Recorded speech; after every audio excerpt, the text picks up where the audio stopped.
let's start with this story. Actress Angela Bassett was celebrated for a lifetime of memorable roles, from Tina Turner to the Queen of Wakanda, as Hollywood's Film Academy handed out the honorary Oscars. They did this on Tuesday. And also, Mel Brooks got a golden statuette at the annual Governor's Awards in front of a crowd of top stars, including Leonardo DiCaprio, Bradley Cooper, and Natalie Portman. Has Brooks ever won an Oscar in category? He has, and I'll explain because there's a little story behind it. So on stage, accepting her trophy, Bassett paid tribute to the 10 black women who have won Academy Awards, naming each one, and said that she hoped that the film industry would provide more opportunities for people of color. She was nominated for 2 competitive Oscars. The first was a breakout role as Tina Turner, 1993's What's Love Got to Do with It? And we've raved about that. That film and her performance is amazing. And second, for playing Queen Ramonda in 2022's Black Panther, Wakanda Forever. She also played Larry in the movie version of Three's Company. I had no idea. Which is an amazing performance. I never saw it. So. Now, Mel Brooks, now 97, began his career writing comedy routines for Sid Caesar's TV shows in the 1950s before making films such as Blazing Saddles and Young Frankenstein, of course. He won an Oscar for writing the screenplay, Steve, in 1967 for the film The Producers. Okay, I thought so. Which later became a hit Broadway play. And after a musical introduction by The Producers stars Nathan Lane and Matthew Broderick, Brooks joked that he appreciated his new Oscar statuette because he had sold his previous trophy.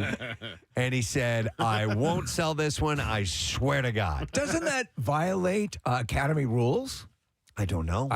It's my understanding. I think they're kind of relaxed with it, but I think you're not supposed to. You're supposed to inform the Academy before you sell or attempt to sell an award so that they can at least make an offer on it or include it in their museum. Yeah, I don't know. I don't know. I've never won an Oscar. Yeah, so but he successfully sold his. Yeah. But now he has a new one. Preston, did you watch the 3rd season of Only Murders in the Building? No. Okay, because Mel Brooks shows up and so does Matthew Broderick as themselves, and they're both fantastic. I got to see it. All right, in an emotional essay that was published by People on Wednesday, Law & Order actor Mariska Hargitay revealed that she was actually raped in her 30s by someone that she thought was a friend. She said it wasn't sexual at all. It was dominance and control, overpowering control, she wrote. God. She said he was a friend, and then he wasn't. I tried all the ways I knew to get out of it. I tried to make jokes, tried to be charming, to set boundary, to reason, to say no. He grabbed me by the arms and held me down, and I was terrified. She said, I didn't want it to escalate to violence. I now know that it was already sexual violence, but I was afraid that he would become physically violent. She explained that she went into, quote, freeze mode, which is a physiological response to trauma. She said, I checked out of my body. I've heard that from a number of rape survivors, that and maybe that's a fight or flight sort of reaction to that particular act where you just check out and you can't. I'm not going to be here for this. It's sort of like going into shock. Yeah, exactly. A protective thing. Steve, people reflexively say that there are only 2 reactions, fight or flight, but there is a third. Yeah. It's freeze. Yeah. And so that's exactly what happens. And so that's a very normal reaction to being put in a traumatic situation. She said trauma fractures our mind and our memory, and I said for a long time that my hope was for people to be able to talk about sexual assault the same way they now talk about cancer. Tell someone you survived cancer and you're celebrated. I want the same response for sexual assault survivors. I want no shame with the victim. The shame of the act belongs with the perpetrator, and they're the ones who committed the heinous, shameful act. So she's she's opening up about all this stuff, yeah. Jennifer Lawrence, this is an interesting story, spoke with E! News at the Golden Globes on Sunday about her wedding in 2019. The Don't Look Up actor said that she felt awful as a bride and found the event to be so stressful. And I understand, I think I get her perspective. She said, you're not having fun. You're just like, is that person having fun? No, that's clearly it. Yeah, you're even though it's your night, you're kind of a host of sorts. That used to be the big terror of throwing parties is that someone's not having a good time or having a fun time. Yeah. And at one point, she said that she was so worried about whether her former co-star Robert De Niro was having a good time Oh, my gosh. that she told him to go home. Oh, Yeah. my gosh. She said, I looked over and I saw Bob, who doesn't know anybody, and he's kind of wandering around. Aw. And I immediately was like, no, this isn't what he wants to be doing. I don't want him here. Well, she sat him next to a guy named Charlie, and he didn't know Charlie. Oh, yeah. Well, that would confuse him, It would I would confuse imagine, the hell because out of he has him. no idea that Yeah. who the guy even Who is. is Charlie? Yeah. Where is he? Is this Charlie? See, he's looking around. He's wandering around. He hit the wrong table number. Yeah. What the hell are you doing? I was recently, Rochelle and I went to a wedding with some people that we've known but are not really, really close friends with. So we were invited, and we ended up at like the leftovers table. Yes. Have you ever been there? Oh, yes, I have. Where you just don't know anyone, and they're like, nah, we'll put this group together. I was at a wedding where I was placed next to the real potential, the berserker element, the person who was most likely to go nuts because they thought I could have a mitigating factor on this person. They put you in as a bouncer? Well, like they were a fan of the show. I didn't know this. Oh, okay. And so that it might distract them. Yeah. It didn't. Yeah, years ago, it was a friend of mine, and the explanation was, well, you can talk to anybody, you can get along with anybody. So like I'm at the table with the barber and like all these stragglers. It was like, yeah, you can talk to anybody. Yeah. And I'm This is Jugdish Yeah. and Lonnie. Yeah, So you were hanging out with the barber? yeah. Yeah, but you would get along great with a barber. I guess so. I don't remember. Do you have any cutting remarks? Yeah. All I remember was the ex-girlfriend was there, and she got to sit with all my friends. And Oh, and you. Oh, really? Yeah. I Oh, was like, I'll tell you- wow. Okay. One of the big stress things of any wedding in general is setting out the seating assignment. yeah. It's true. It's horrible. So she sees Robert De Niro looking for Charlie. He doesn't Yeah, know where he is. And They're he's trying to- upset. Oh, yeah. He's trying to find him and has no idea who he is, where he is. Who is Charlie? Where is he? Is this Charlie? And then she said, I'm not Charlie. She said, no, this isn't what he wants to be doing. So I don't want him here. And she said, and I went, liar, whore, and you know it. Wow, got upset. she said, so I went over and I whispered to him, and I'm like, go home. And she said he was nice. He liked. She said he liked talked to my parents. He was polite, but I was like, just go. You don't want to be here. Who would you like at your table? Would it be liars and whores? Yeah. And you know Who it. is Charlie? Where is he? Is this Charlie? I will bring you down, baby. I will bring you down to Chinatown. She said that she added that De Niro leaving genuinely made her feel better once he was gone. Aw. So, You have those situations. We all get them where you're sort of dancing on a tightrope because it's like, I kind of want to be invited, but I also don't want to go. yeah. You know. Oh, totally. Yeah. So. Yeah. Casey, what do you say? Yeah. What do I always? I'm like, I just want to be invited. I don't want to go. Yeah, I don't want to go. I Yeah. just want to be invited. Right. Yeah. That's all there is to it. Just to know that I mean enough for Yeah. you to invite me, but that you understand that I have no desire to go. I don't want to go, and I don't want to. You don't have to Right, invite yeah. me. You don't have to invite nope, you either? Nope. You don't have to invite me. I'm okay. All right. Comedians are coming to Joe Coy's defense after he was heavily criticized for his approach to hosting the Golden Globes on Sunday. Whoopi Goldberg said on Tuesday's episode of The View, hosting gigs are just brutal. If you've not been in these rooms before and you're sort of thrust out there, it's hit or miss. And I love Joe Coy. He makes me just crazy because he's funny. And I don't know whether it was the room. I don't know whether the jokes. I didn't see it, but I do know that he is as good as it gets when it comes to stand-up. I've been thinking about this, Steve, and I feel like the audience, the in studio or in arena audience, they failed him. You're supposed to give people courtesy laughs, and these are all actors, and they can act better than that. And listen, if a priest can get all those stupid courtesy laughs during their sermons or homilies or whatever, and they always do. You think they should hire a priest for this? No, but So you as an audience member, you know the cue. You know what the joke is. Give them a freaking laugh. Here's what I say. I did see people playing along. I did see it. Yeah. Listen, and I have no doubt. I had no idea. I thought it was just kind of something he blurted out as a extemporaneous comment about getting the gig only about 10 days ago prior to it. But that turns out to be the truth. Yeah. Do you know how long it takes to shop material? Like when Billy Crystal or when any of them would host the Academy Awards or like Chris Rock. you're doing it for like months and months and months. When Jimmy Kimmel does it, it's months and months and months of meeting with other writers and that's why they have such a huge team to write monologues for these things, because it can end in well, here you go. It ended in disaster. I like your idea of having a priest actually. Yeah. So that would be pretty classy. And now Best Actor. Steve Martin wrote on Threads, I tip my hat to anyone who steps out on stage and hosts a live award show. He said it's a very difficult job, and it's not for the squeamish. I know because I'm still throwing up from the last time I did it in 2010. Look at with Letterman. He said, so congratulations to Joe Coy, who took on the toughest gig in show business, hit, missed. He was light on his feet, and now he has 20 minutes of new material for his stand-up. Yeah. And Michael Che wrote on Instagram, comedians should boycott hosting award shows. So it's a tough gig. Letterman hosted the Academy Awards one year. Do you remember that? Oh, yeah. And Oprah. that thing bombed, and he, he's like, never again. Listen to this story. According to People Magazine, Super Chef Grudge Match host Darnell Ferguson was arrested on Tuesday in Kentucky, and he faces charges of strangulation, burglary, and terroristic threatening. He's a host of one of these shows on Food Network. Yeah. He also faces misdemeanor charges of assault, menacing, criminal mischief, and theft receipt of a stolen credit card or debit card.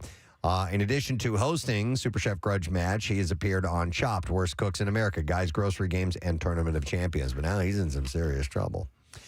Bob Saget's on-screen family on Full House honored the late actor on the anniversary of his death with a clip shared on Instagram on Monday. He had passed away unexpectedly in 2022, of course.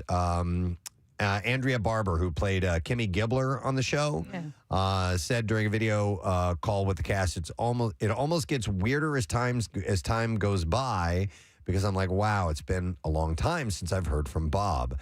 And you guys watch this? Oh, no, I didn't. Oh my God, dude, I was crying. Heartbreaking? Yeah, but genuine, and all of them, like Adore him. Dave Coulier and John Stamos, like the things that they're saying. Every one of these cast members, they treated him like he was a father figure or a brother. It was so sweet, and they just said the nicest things about him. Stamos said something I thought was interesting that I kind of understand, which is, he doesn't want the pain to go away. Yeah. He wants, because he had such a close relationship with Bob, he never wants it to not mean. That's how much he loved him. But then he says that the thing that is true above all else is Bob wouldn't want him to be in pain. Bob right. wouldn't, so that's kind of the way you have to think about it if you're going to honor the memory of someone. Yeah, I mean, they talk about, Bob having left them, but really everything that he gave them throughout the course of his life was so more impactful. And, I can't believe it's been 2 years. I'll have to watch this for sure.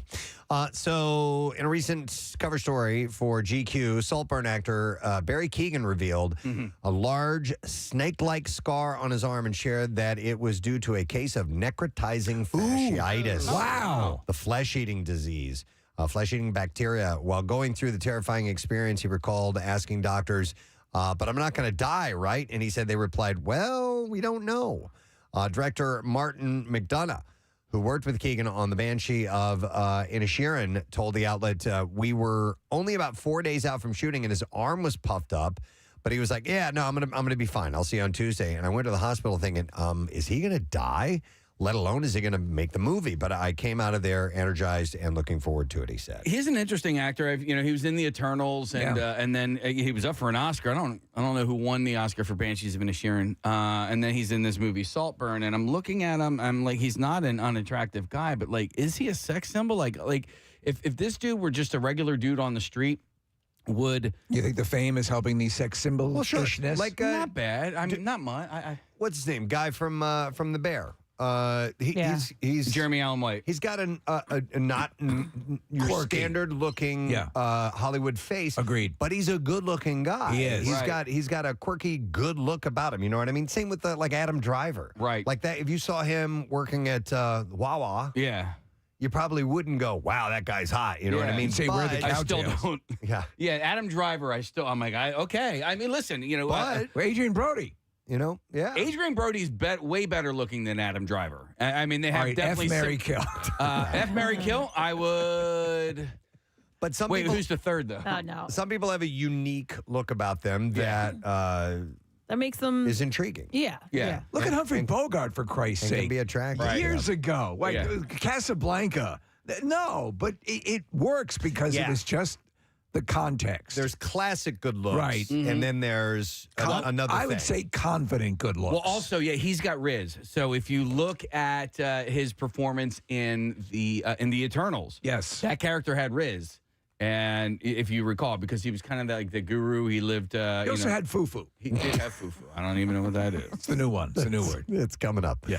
All right. So James Marsden is grateful for his mother's love and support. The actor shared a screenshot of one of her text messages to his Instagram stories on Monday, and fans can't get enough of it. Marsden was nominated for a Golden Globe for Best Supporting Actor for his role in Jury Duty. He's playing himself. Which is so goddamn funny. He said, my favorite moment of tonight, or no, his mother wrote this. My favorite moment of tonight was when they had your picture up with the other 5 nominees, just like I've seen all my life of different nominee picks all together like that. She added, and I'm saying to myself, my son is one of the 6 chosen, and there he is up on the TV screen next to the other nominees. My son did that, and I can't quit smiling. Aww. That is cool. And that's super What do you think sweet. is the you remember Bradley Cooper had his mom in those commercials? Like there are some famous mother-son. Yeah, is Chris? Who's the one that takes his mom to all the events? Chris Evans, maybe. Chris Evans does. Yeah. Now that he's married, he probably will Bradley do that. Cooper Bradley did. Cooper, yeah. Bradley Cooper Matt as Damon, well. do he do that too? He did. Matt Damon and Ben Affleck did it at the '97 Oscars or '98 when they won best screenwriting for Good Will Hunting. Right. So there's a few of them out there that hang with mom, which is pretty cool. Jason and Travis Kelce's mom has become pretty famous. Oh yeah. Drew Barrymore.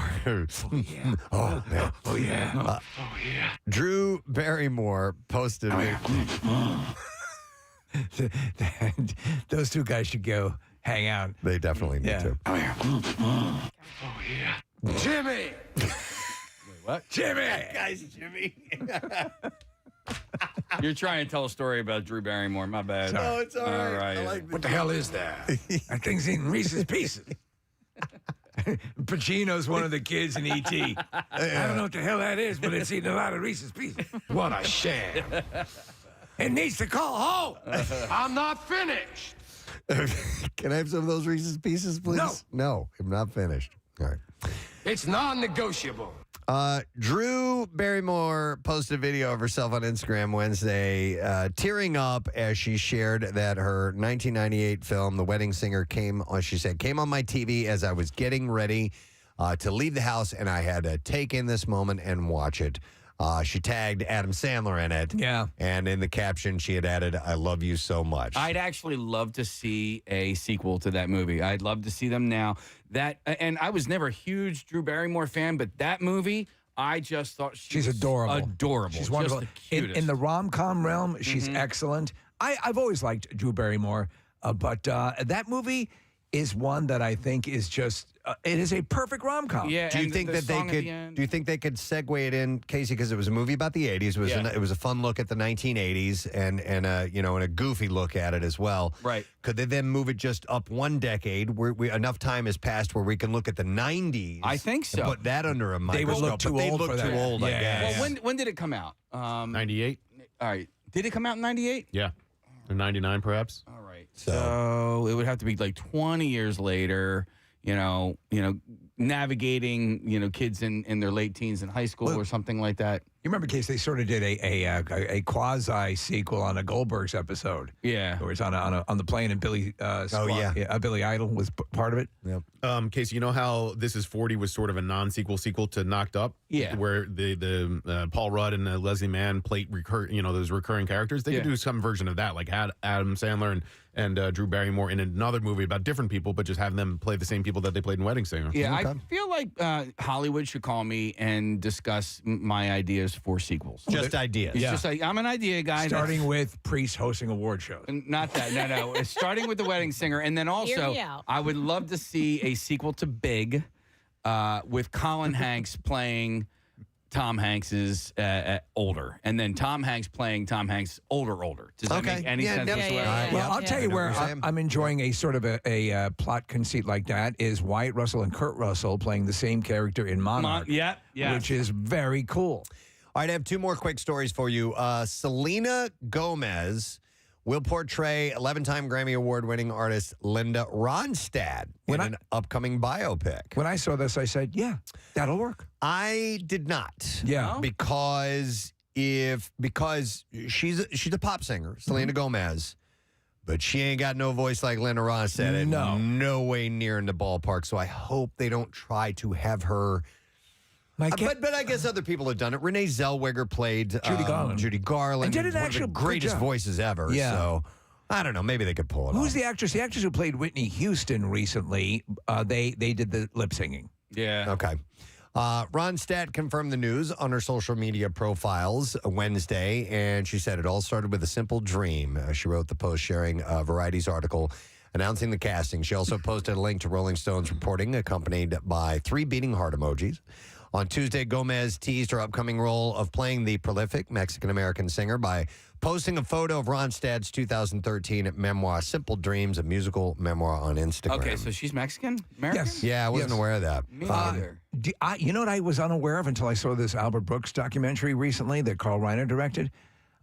She dated Albert Brooks for a while. Linda Ronstadt? Yeah, she was Albert Brooks' girlfriend at the height of that, where she was the rock siren. Yeah, I'd had a crush on her big time. Everybody did. Rolling Stone was first to reveal the casting news for the film, which is reportedly in pre-production, and the project is being produced by Ronstadt's manager, and who also directed, and it's by her manager John Boylan and James Keach, who directed a documentary short called Linda and the Mockingbirds.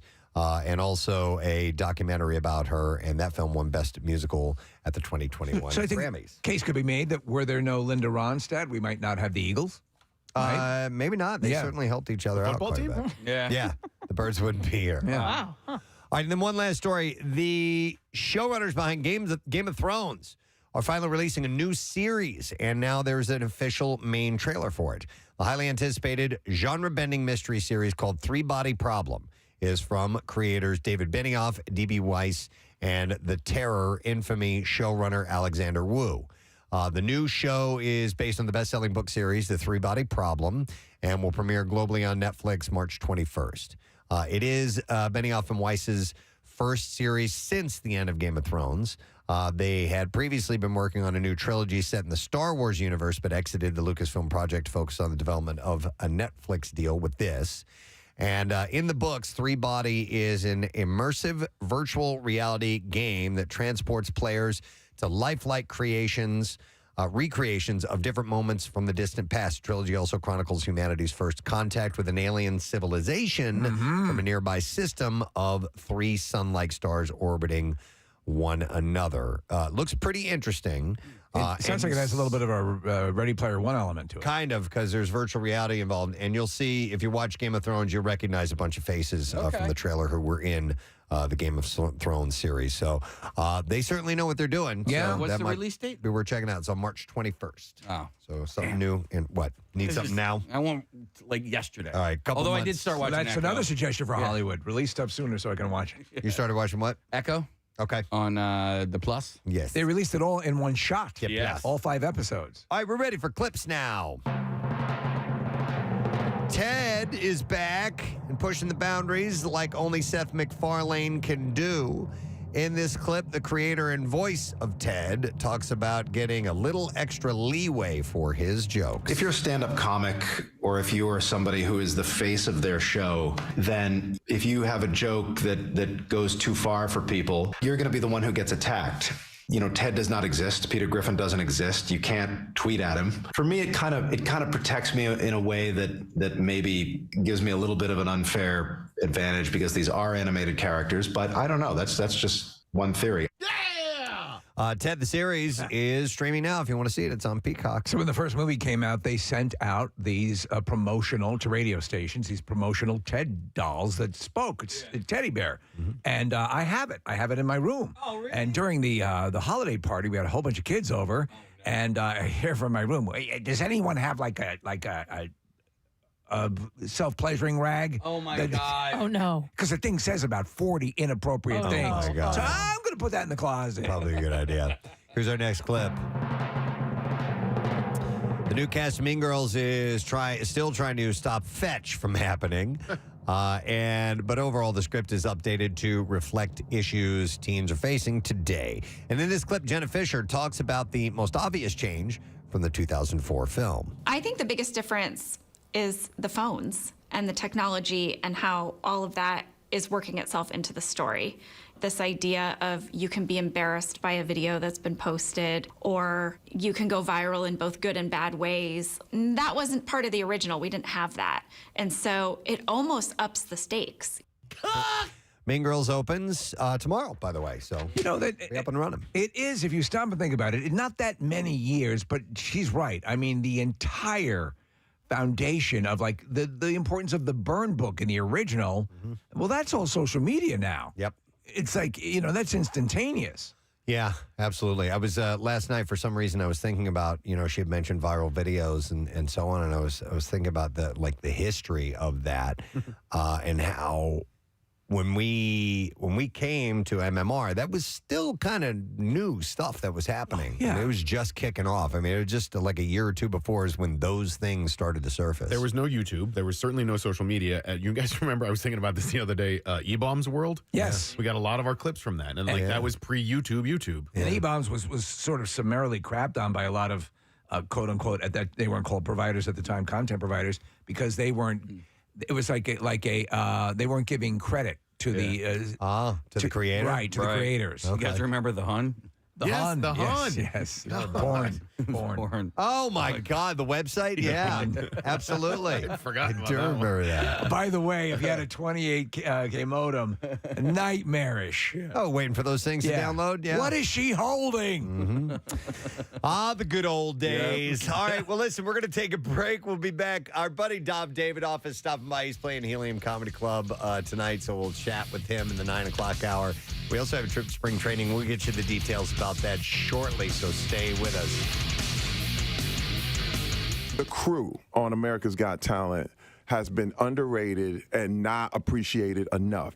This is literally like putting on the Oscars every week. It's the biggest live show on television, period. And it's the biggest talent show in the world. Well, so they're the best in the business, man. And any mistake, it could all go wrong. They do it so good. People, it's like people think that it's just it's a given or whatever. But man, when you watch this crew and as well as they do it, you talk about roadies and all this stuff. It's not like one it's of the one best act thing in the world. One act that's on for 2 hours. Because this guy, I don't know to explain it, Preston. The dancers at one point look like they're marionettes. Yes. Faux strings coming down, and there's a whole bunch of stuff going on, precision stuff. Well, I feel like a circus master. Right. You know what I mean? And that's what I love, because I come from also the days of the variety show, right? Listen, Carol Burnett was one of my favorite shows of all time.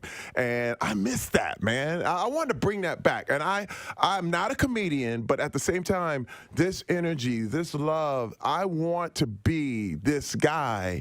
And it's to get this opportunity. It's the biggest thing in the world for me. I think for the entertainers and like for John Dornbos has told us what the whole experience was like and the whole deal. And obviously there's the background story which plays into it and the emotion and all that stuff.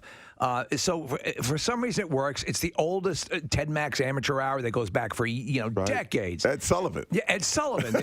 Where these people come out and spin dishes and all that stuff. Talking about like the act with the arrows and all that stuff. What was the one act you thought, okay, this guy's going to die? Yeah. What was the one where you thought this guy's coming out in a body bag? Oh, there are several. I'm trying to say which one. Some of these that are coming up, there was a guy who was in a water tank. And I thought, he was like the Houdini thing? It's just like he did a Houdini-ish deal, man. And I said, man, and then it didn't look like things were happening right. You could tell when his assistants start running. You're like, oh man. First of all, you don't want anything to go wrong because it ruins. It could, you don't want to watch anybody die on live TV. You just don't want to do it. Would you want to be a judge? Do you think you could do it? No, I don't. The judging thing is super, super hard. hard, man. I think so, especially with the appeal of AGT is the variety of acts you're going to get. You got dance, you got magic, comedians, song, all this different stuff. But how do you compare those things as far as talent goes? I'd have a really hard time. And I think some of the judges have harder times. Yeah. I think Simon and Howie are probably the most well-rounded judges.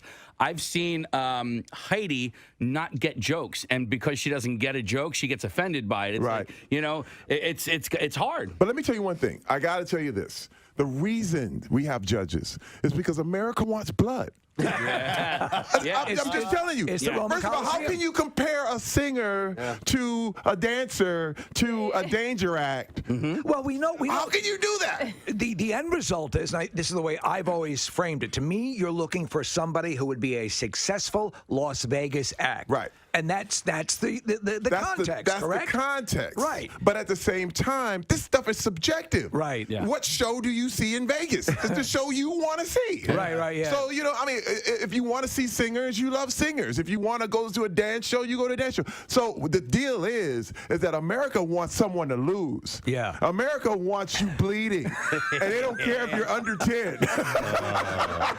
And listen, first of all, I love it. I love America.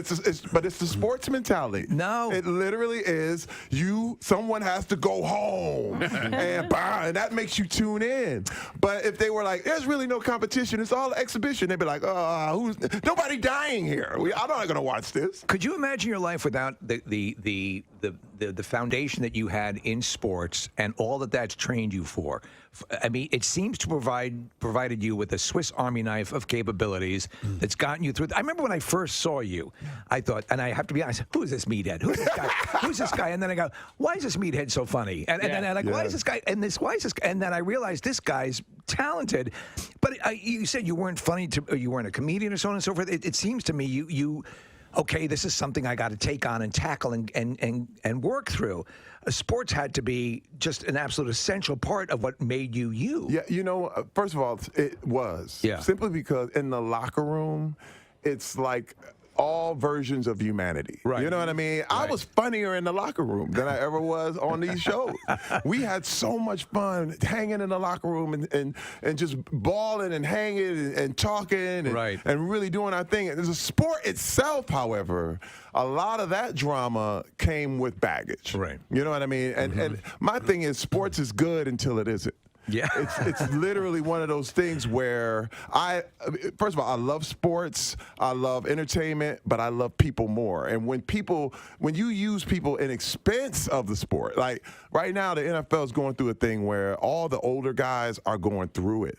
And they're not helping them. There's so many guys that need help, man, mentally, physically. The NFL will literally deny that they cause these issues. You know what I mean? And that's my thing is just admit it, man, and let's just help them. Right. But my deal is, it's one of those things where I had to get rid of a lot of things that was bad and keep the good. Yeah. And sports can be very, very good, but if it's used in the wrong way, man, you will end up miserable. I believe it. One of the things, speaking of being talented, that we really weren't aware of was your artistic ability, and it was one of the before even sports, right? I mean, you were you sketch and painting, and were you a court sketch artist? Yes. Get out of here. I had an art scholarship before I had a football scholarship. Wow. I was looking at some of your stuff. It's really good. Oh. And why is it that court sketch room artists are usually so terrible? Yes, they are.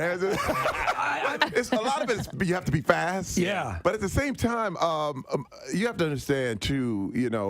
For me, I would have went the whole art route. But no one was going to pay for that. Starving artists is a real thing. Starving goes right before artists. Yeah. I mean, name an artist who actually got paid while he was alive. Yeah. It's very, very rare. Right. They're celebrated after they found. Oh, yeah. You've been dead 30 years. They're like, now he gets the million. You're like, create every day? Yeah. Do you... I sketch all the time. Okay. Sketch all the time. What do you prefer? What is your favorite? People. I love sketching faces. Okay. Faces. But sketching people. over painting and all that? Oh, yeah. I just sketch because I have time for it, but I'll take it all the way. I mean, I will go do a full painting if I have time to do that. But when I was get cut from an NFL team, I would go back in the locker room and ask the players if they want their portraits painted. That's what I would do. And that's how I survived. Wow. They would be like, man, you pretty good, man. 5,000. But you know, I would Were you self-taught? No, I'm self-taught. Wow. But I would literally trick the guys. I'd be like, man, you need a painting. Look at you. You one of the most amazing players ever. Look at you walking around here all muscular and beautiful. Let me immortalize you. Yeah, you know, you're right, man. Here's $5,000. Thank you. You're a lefty. Marketing. You're a lefty, too. Oh, yeah. Left-handed, right-brained. I mean, very creative. It's just, it's my thing, man. It's always been my thing. I taught. Your stuff's really. I taught a class at Facebook. That was a photo from when I taught a class at Facebook. And you know, it was wild. Some of the most talented people in the world. And they were sitting there, and these guys had degrees from everywhere. And I asked them to start drawing, and they wouldn't do it. Yeah. And I was like, dude, you know what's happening? What's happening is you're judging your work immediately. And what you got to know is all judgment stops creativity in its tracks. You have to just go. Right. And you have to do it. And you have to not care what people think. You have to not. But what happened was they were like, they wouldn't, before they started putting a pen down on the paper, they would look over at the other guy. Yeah, right. But this is what we do in life. Yeah, you're right. This is the mistake we make all the time. The stuff you always wanted to do. All that things you wanted to go for. You're over there looking at everybody else. Well, I'm not going to try it. What will everybody say? You know what? I don't care. I realize don't think about what everybody else is saying. Right. Just go for your gut. Go for that intuition. Don't judge yourself. There are two words I like to use when I find myself facing something I'm not sure I want to do, and it's just begin. Oh, that's just good. begin. Yeah. Oh, that's good. That's all you've got to do. Dude, Throw if you yourself in. start, all of a sudden things get done. And you know what? Because I'm a great starter. I am an excellent starter. But what I had to learn, too, is just and this is the thing, finish it. Yeah. Wait, just get it done, and then you can always change it. Because what happens is you get to start, and then it's not perfect. So you don't want to finish it. But no, finish it, and then you can change it. Dude, these are things you almost have to hypnotize yourself. You literally have to get out of your own brain and get out of your own way. It's funny you say that because I like to sketch as well, and I'll sketch on the iPad, and the iPad allows you to undo. It's Yes. like it almost sort of takes away that.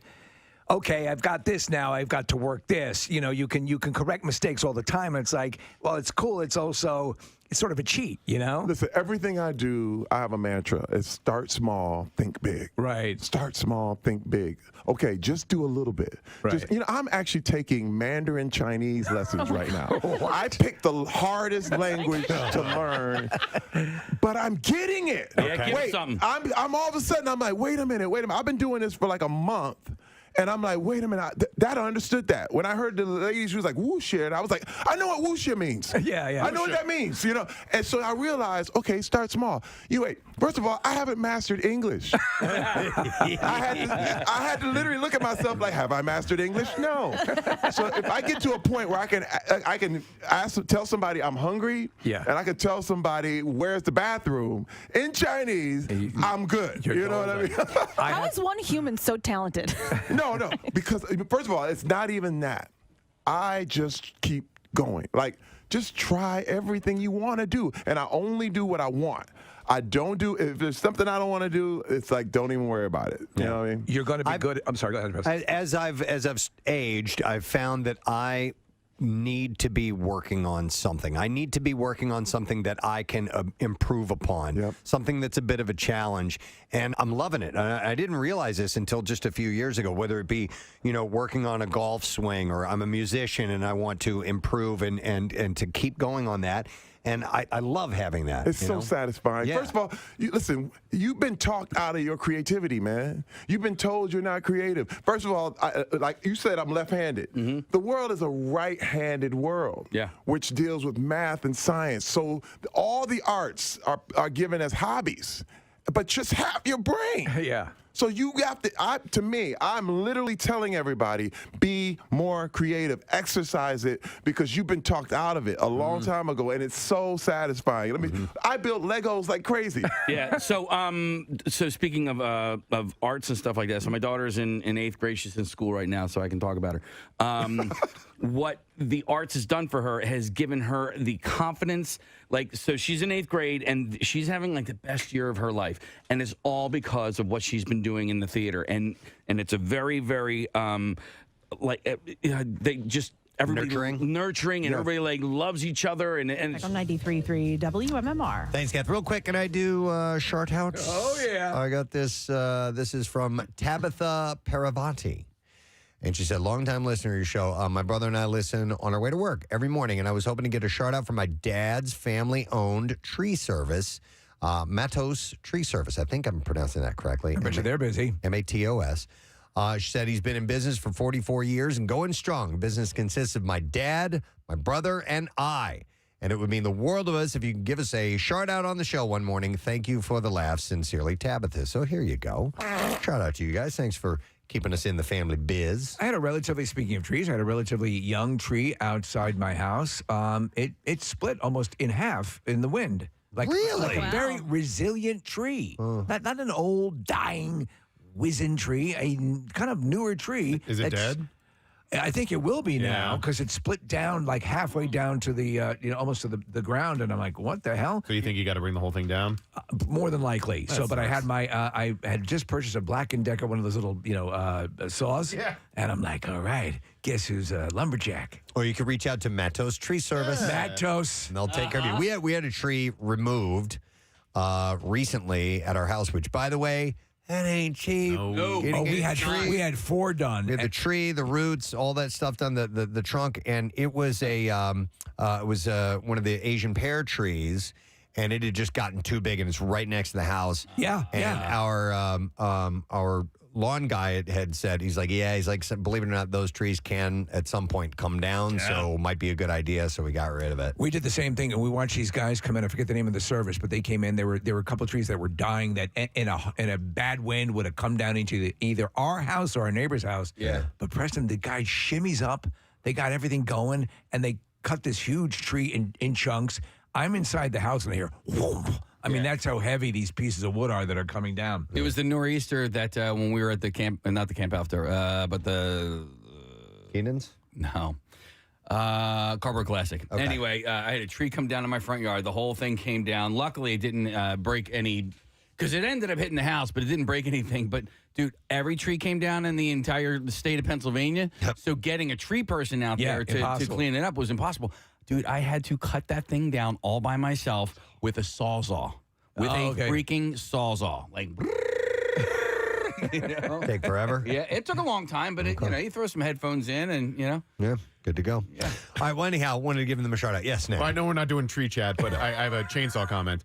My brother Adam inherited our grandfather's chainsaw, and he because of the storm, Stevie had to do some tree work yesterday. And this chainsaw has been in the family for a very long time, and my brother took pride in the fact that it still worked. Yesterday, it died, and like the chain is completely done, and like the carburetor's cooked, and there's one, but it was like. It was my grandfather's, and we'd had it. It lasted. Is that the one your dad was playing when you called? Oh my God! Yes, the one that we had in the shed. That's right. Yeah, my dad left that voicemail where it was just the chainsaw. But anyway, it's no longer around. So sad piece of family history. Well, he hardly knew you. Right. Goodbye, chainsaw. All right, I would like to get some city stories for you. The city beat, folks. Wow, working the streets, pounding the beats with his also kissable feet. That's Preston Elliott. You do pound the beat to get these I do. stories. I pound the beat. Of pounding. So, longtime Philadelphia sports writer and sports fan Dan McQuaid. We've read a bunch of his articles and talked about him many times throughout the years. One of the things that he does on the side, it's not a side hustle, it's just kind of a little collection thing that he has. He has for years purchased bootleg T-shirts, especially at sporting events. I love that. In Philadelphia, and he has over 100 of them that he wants to show in a one-night-only art exhibition, which is taking place tonight, and it's free, by the way. For the longest time, we used to contend, I think back at like Y100, that the bootleg shirts of our shows were better than the actual shirts we had. Oh, yeah. Parking lot T-shirts that I would get, and I've gotten a couple at the Eagles games, but like Fish concerts they call it, and like Grateful Dead, it's called, like Shakedown Street is what they call it, where all the bootleg stuff is sold. I love that stuff. You know who has a major collection of old vintage, whether it be bootleg or like legit, is Perry Shaw, the artist from Philadelphia. We've had him on our show before, but that's his thing. He goes to these thrift stores and stuff, and he's got a huge collection of old MMR shirts from the 70s and 80s. You remember years ago, someone, this was, I think when we first got here, someone was at a thrift store, I think it was in Detroit, and there were Preston and Steve jerseys. Do you remember this, Preston? Yeah, I do remember that. We could not figure out how the hell they came into existence. Yeah. So he has collected these bootleg shirts, but when you do, so you'll buy bootleg shirts? Yeah. What are the sizes like, and can you trust those, and do they shrink up, and should you buy a bigger size or what? I mean, listen, you're not, the quality. It's pre-shrunk fabric. It's pre-shrunk fabric. It's made of silk. Quality's usually pretty good, and sometimes I wonder, I'm like, okay, why Did you try blend? Why is, well, yeah, one of them I got right before the Phils game a couple of years ago. It's awesome. It's a Phillies P with a whole bunch of stuff like inside of it, like Philly stuff. And Philly spelled with an F. Yeah, no, but it was it was a tri-blend shirt, but it was like $10, and I'm like, okay. Yeah. Not that I care, but where did you get this? You know what I mean? Did you have this made, or was this like lifted from some warehouse or whatever? But I don't really care. So the thing I guess that's cool about the bootleg shirts is official retailers are beholden to trademark restrictions, and they have to have a licensed image of the team. But the bootleg T-shirts in the parking lot, they can do pretty much whatever they want to. Yeah. I mean, I gotta imagine they get busted every now and then. Oh, yeah, they do. But they can print up whatever they want. Oh, despite the illegality of it, you're always going to see them at any event. Yeah. You don't see people getting busted at like sporting events tailgates as much, but like, you know who's actually is pretty bad is, I think it's the Grateful Dead. They have people going out. And Josh Groban. And I forget who they work for. It's obviously not like the LCB, but it's something like that where they actually have agents walking around looking for licensed materials. Yeah. McQuaid said that one of his personal favorites in his collection is a T-shirt celebrating former Eagles quarterback Bobby Hoying because of how it represents a bootlegger's ability to capture a precise slice of fandom. He said Hoying had this game against the Bengals where the Eagles came back to win 44-42. He said people were convinced that we were like, oh, we finally have the quarterback. This guy's great. We did it. And so I have a shirt that has Bobby Hoying number 7 on the front, and on the back it says Dallas sucks, beat the Cowboys. So it's very clearly of a moment, you know. We talked about the getting your hands on the shirts that are done in anticipation of like a World Series or a Super Bowl, the ones that are incorrectly stating the winning team, which are almost always, I guess, sent overseas and sold. And Oh, yeah. That's what they do. You can get Eagles 2023 Super Bowl champion shirts. Where would you get that? Well, Africa. Yeah. I mean, my friend's job, because he used to work for the Fanatics, or for Fanatics, and Steve, if the Lakers won the NBA title, right? He's up watching the game at 11:30, right? And he had to flip the switch so it would be the Lakers and not the Sixers or whatever. And so, but all of that stuff is made so that they can sell it immediately. How? Go ahead, Chris. Here's a text message that says, I got a parking lot shirt at the 2011 Barbecue. The XL is more like a medium, so I've never been able to wear it. Marissa bought one. Her and I went to the Barbecue a couple years ago together. I forget what year it was. And we pulled in, and the guy was right there. He's like, you want a T-shirt? She was like, yep, I sure do. She bought one. Wow. I bought, now this has nothing to do with bootleg shirts, but when we were at Universal, I bought a Harry Potter, it was a Gryffindor shirt, and it was a unisex, and the girl goes, it was, I don't know. It was part of our deal. We had some coupons. But anyway, I had asked size-wise. I go, I wear a large. She goes, well, these run smalls. I'm like, so I got an XL. Dude, it was like smaller than a medium. Really? Because they didn't have any changing booths. Yeah. So I didn't get to try it on. I took it home. I've never worn it one time. Not one time. And it was probably retail $35-40, something like that. Remember the one day it got a little chilly. I bought on the grounds of Universal. I went into one of the souvenir shops. I bought a Deadpool hoodie. It was almost $80. But I need, it's like, oh my God. You wear it every day now, though. Right? Actually, it's not bad. I've never seen you wear it. Look at shirt. I wore it at Universal. So the exhibit, if you would like to see it, by the way, his collection dates back to the 1980s, and many of his T-shirts from the 80s and 90s have held up better than his most recent shirts, but the poor quality is what makes the shirts funny, he says, and so special. The exhibit is tonight. It's at the Coop.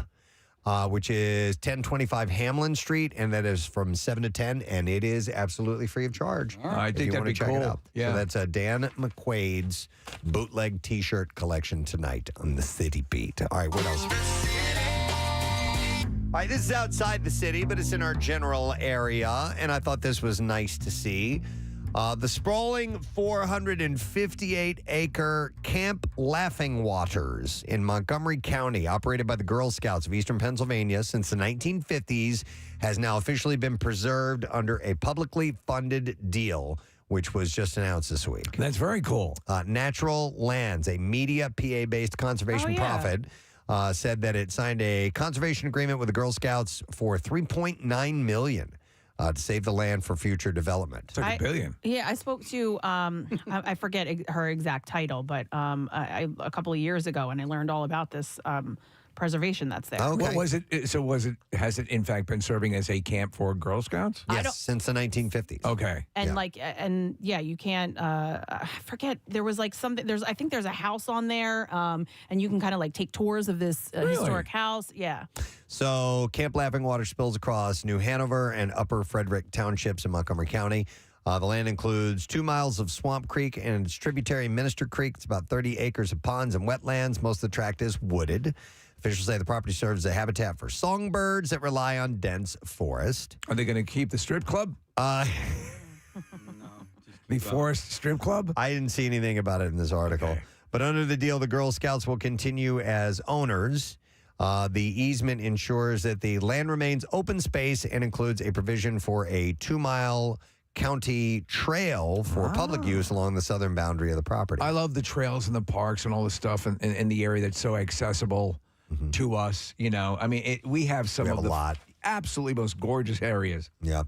So the Girl Scouts of Eastern Pennsylvania bills itself as the largest girl-serving organization in Pennsylvania, serving more than 25,000 girls through 11,000 volunteers.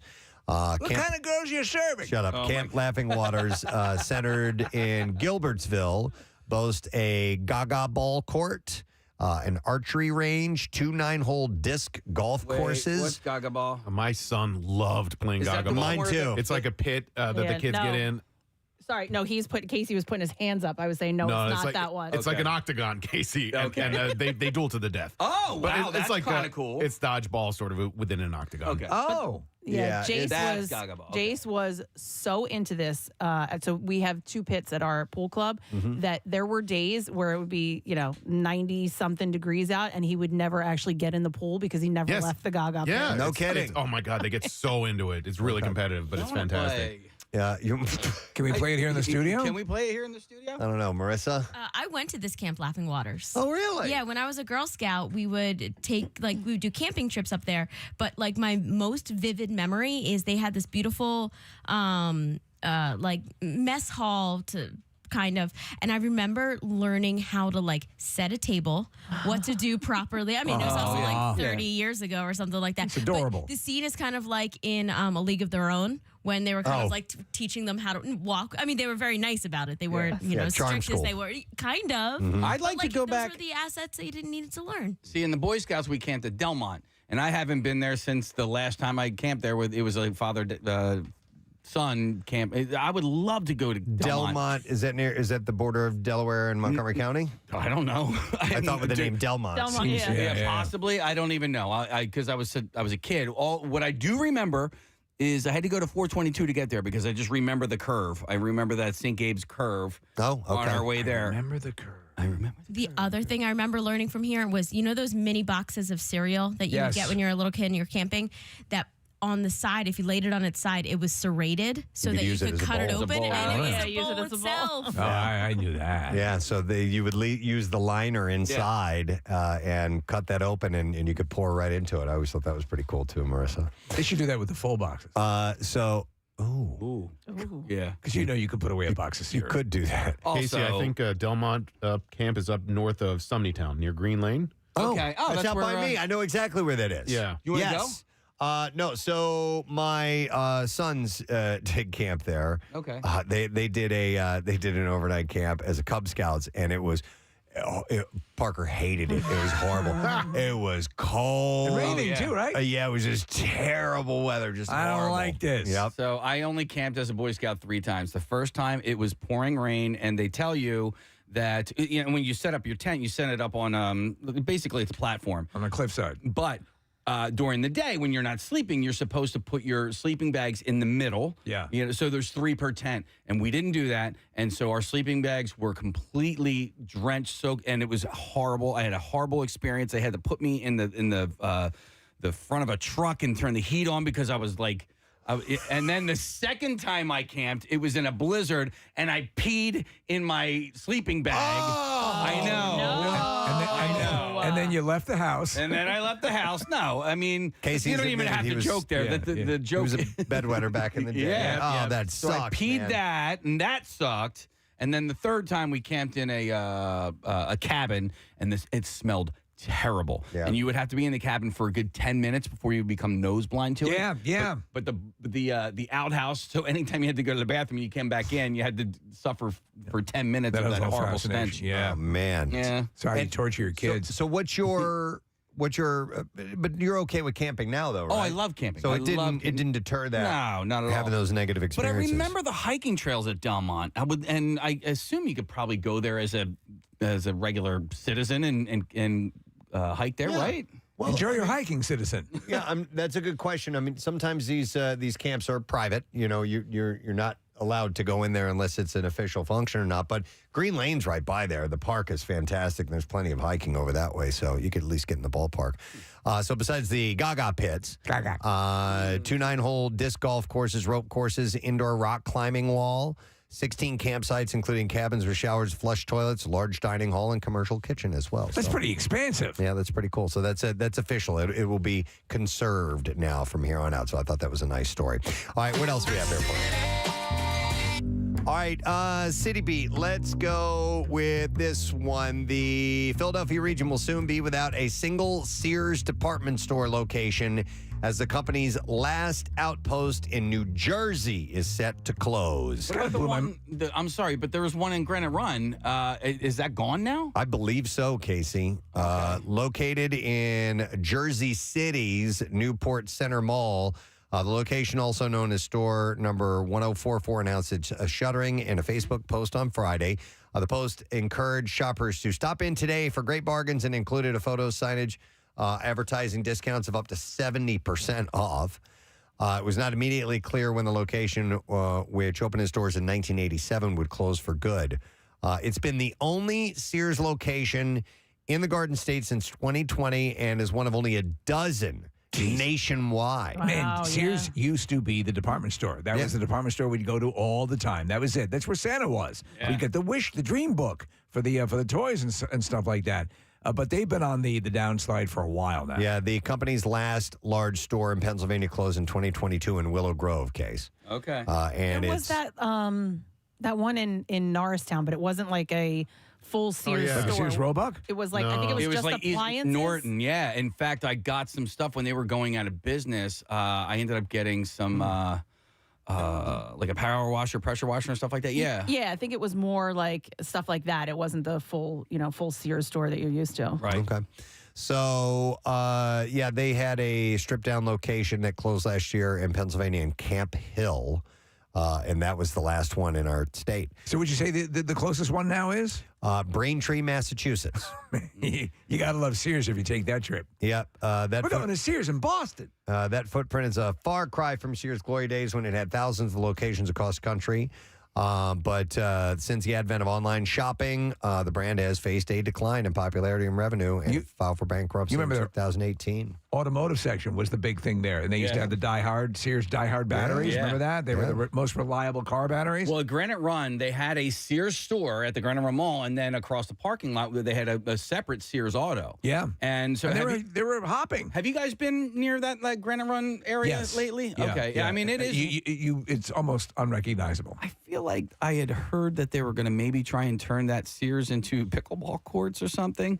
I might be just completely talking out my ass right now. I've been by there in at least a year, probably. Yeah, so they tore the entire mall down except for the Boscov's stayed and the Sears stayed. And I think Boscov's is still up and running, but Sears is completely empty. Okay.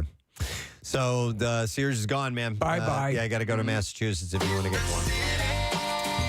All right, Kathy had this story in the news earlier.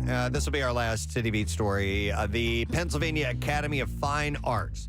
The first art school and museum in the United States, by the way, is ending its college at the end of the 2024-25 academic year. You want fame? Yeah. Have you guys been in that building? No. It's unbelievably gorgeous. It's well worth a visit. I believe it's open to the public. I went to a wedding there one time. I've been to a few different events. I think it's a Frank Furness building. It's right on North Broad, and it is gorgeous. We're lucky to have it in Philly. No, you know what I didn't? I went to a wedding one time at a place like that. Was there a huge mountain of seafood? That was Kathy's wedding. That wasn't it. The PAFA's museum will remain open, and its certificate programs, commitment to K through 12 arts programs, and continuing education will remain in place. Though it's just the college side. Yeah. They cited rising costs, expanding requirements, and dwindling enrollment. Junior, seniors, and masters of fine arts students on track to graduate in the 2024 or 25 season will still be able to do so. Both the college's Bachelor of Fine Arts and MFA programs will end instruction at the end of the current academic year. So my son goes to St. Joe's Prep, which is right down the street from Girard College. Is that still They're up not and far. running? Okay. Yeah. That's another one. Like you're driving past it, and they have these giant walls around the buildings and stuff, but they have this one giant building that is just gorgeous. Casey, you remember when we got the tour of the newer of the Comcast towers? We could look north and you could see Girard College, and it's a very interesting to look at it from a bird's eye perspective because it's its own little compound. Yeah. I have a question. So this is the School of Fine Arts, and fine arts are what you would think: painting, sculpting, things like that. Pickleball. Correct? And pickleball, and Gaga pit. But not being a college graduate myself, I never really have looked into a lot of the majors that you can have, and I've never really liberal arts. What is that?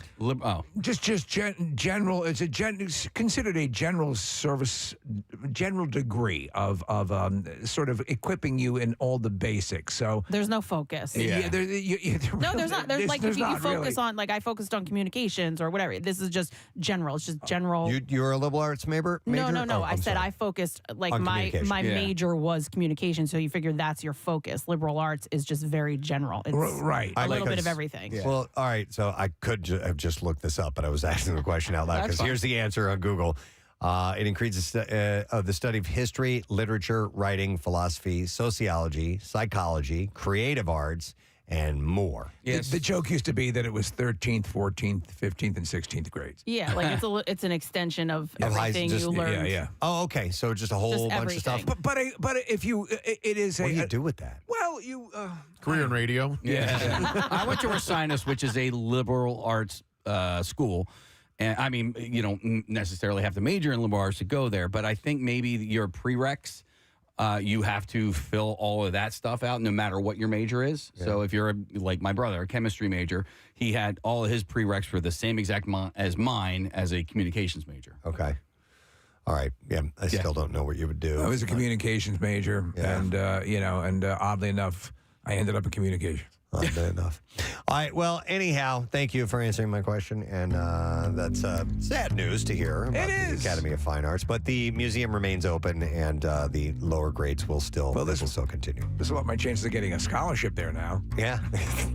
All right. That's it for the City Beat. We've got stuff to do on the other side, including getting you ready for hopefully winning a trip to Clearwater, Florida for spring training. Be a pretty sweet deal. So when we get back, we'll do the bizarre file, and we'll also give you that special word that you'll need to enter to get on board for this trip that we are going to be taking in March. We'll take a break. We'll be back in a moment, so stay with us, please. Positive, but like, she's getting that from the arts. That's right. Yeah, and she's been playing sports ever since she was 4 years old too. But look what at the schools they're taking the instruments out of schools. Art is given a short shrift. All this stuff is treated like music and art and whatever. They're like, do that on your own time. That's a hobby. No, but math and science, if you got that, you're good. And I think we're severely lacking right now, just as a society, because we're not creative enough. This is why we run to Avengers and we run to the movies, because we need it so bad. All the story, all the content, we need more. We need more. Imagine the world without art. Imagine the world without creativity, without music, without paintings, and what we would be bereft of if we didn't have that. And to your point about all you have to do is create. It doesn't matter if it's good. Just do something, create that, and if it stinks, do the next one. First of all, that's the world I grew up in. Factory life. Flint, Michigan. Everybody, they were like, "What you doing drawing? What's that? Hey, what kind of boy are you?" And you're like, "Hey, man, hey, look, I like drawing. Okay, I like music. I play the flute. You know what they would call me? They were like, "Why you play the flute?" I was like, "I'm bigger than you. I can bench more than you. So what? So now what?" And they were like, "Yeah, you're right." Did you see the Equalizer, the second Equalizer movie? Yes. He's counseling a kid who's an artist. Yeah. And I'm like, that's it. That's right there. That's just, it's going to come out. This is what the whole graffiti thing is about, man. Yeah, it's like, put it on canvas and sell it. Yeah, I just think of like, okay, math and science. But you go to somebody's home now, they don't have microscopes hanging on the wall. You know what I mean? No, they got like, hey, like I play the guitar for so math and science. I don't necessarily. If that's not what you're gonna do, you're not gonna take that wherever you go, unless. Listen, my brother's a chemist. He's a scientist. My sister's a math teacher. And that's fine. You know what I mean? Like, so I'm not knocking it. But, right. Yeah. But I'm saying make it more equal. Yeah. Exactly. Yeah. And we would be remiss if we didn't throw some love to Brooklyn Nine-Nine. Oh, yeah. Casey and I are huge fans of the show. NBC gave you the new home, which is very cool, which is wonderful. The show was on the brink of going away and came back, and it is I think one of the sharpest ensembles on television. You're a revelation on the show, as is Andre Brower, who just unbelievable. So everything, you're up and running. Yes. Season 7 starts February 6th. We already have been picked up for season 8. Nice. That's the vote of confidence, man. Why do you think it works 8 so well? seasons. It's crazy. Why do you think it works so well? Because we love each other, man. Yeah. And this is the greatest thing ever. One thing I'm gonna preach right now. Yeah. Competition is the opposite of creativity. The opposite. We do not compete with each other as a cast. Right. When you see a show fall, it's usually because the actors or somebody within there is competing with each other, and it causes the thing to blow up out of nowhere. We literally are all operating on our own levels, creating and encouraging each other. We are a true family, man. I don't know what else to say. And everyone gets their moment. Everybody. And also, you allow the self-deprecation, the stuff that they have you doing is hilarious. I love it. And again, a lot of people forget, out of the gate, Brooklyn Nine-Nine was sort of the sweetheart. It won, I think, a Golden Globe. This comedy series and so on and so forth, and then suddenly I'm like, what the F? This show is great, and why are they getting rid of it for?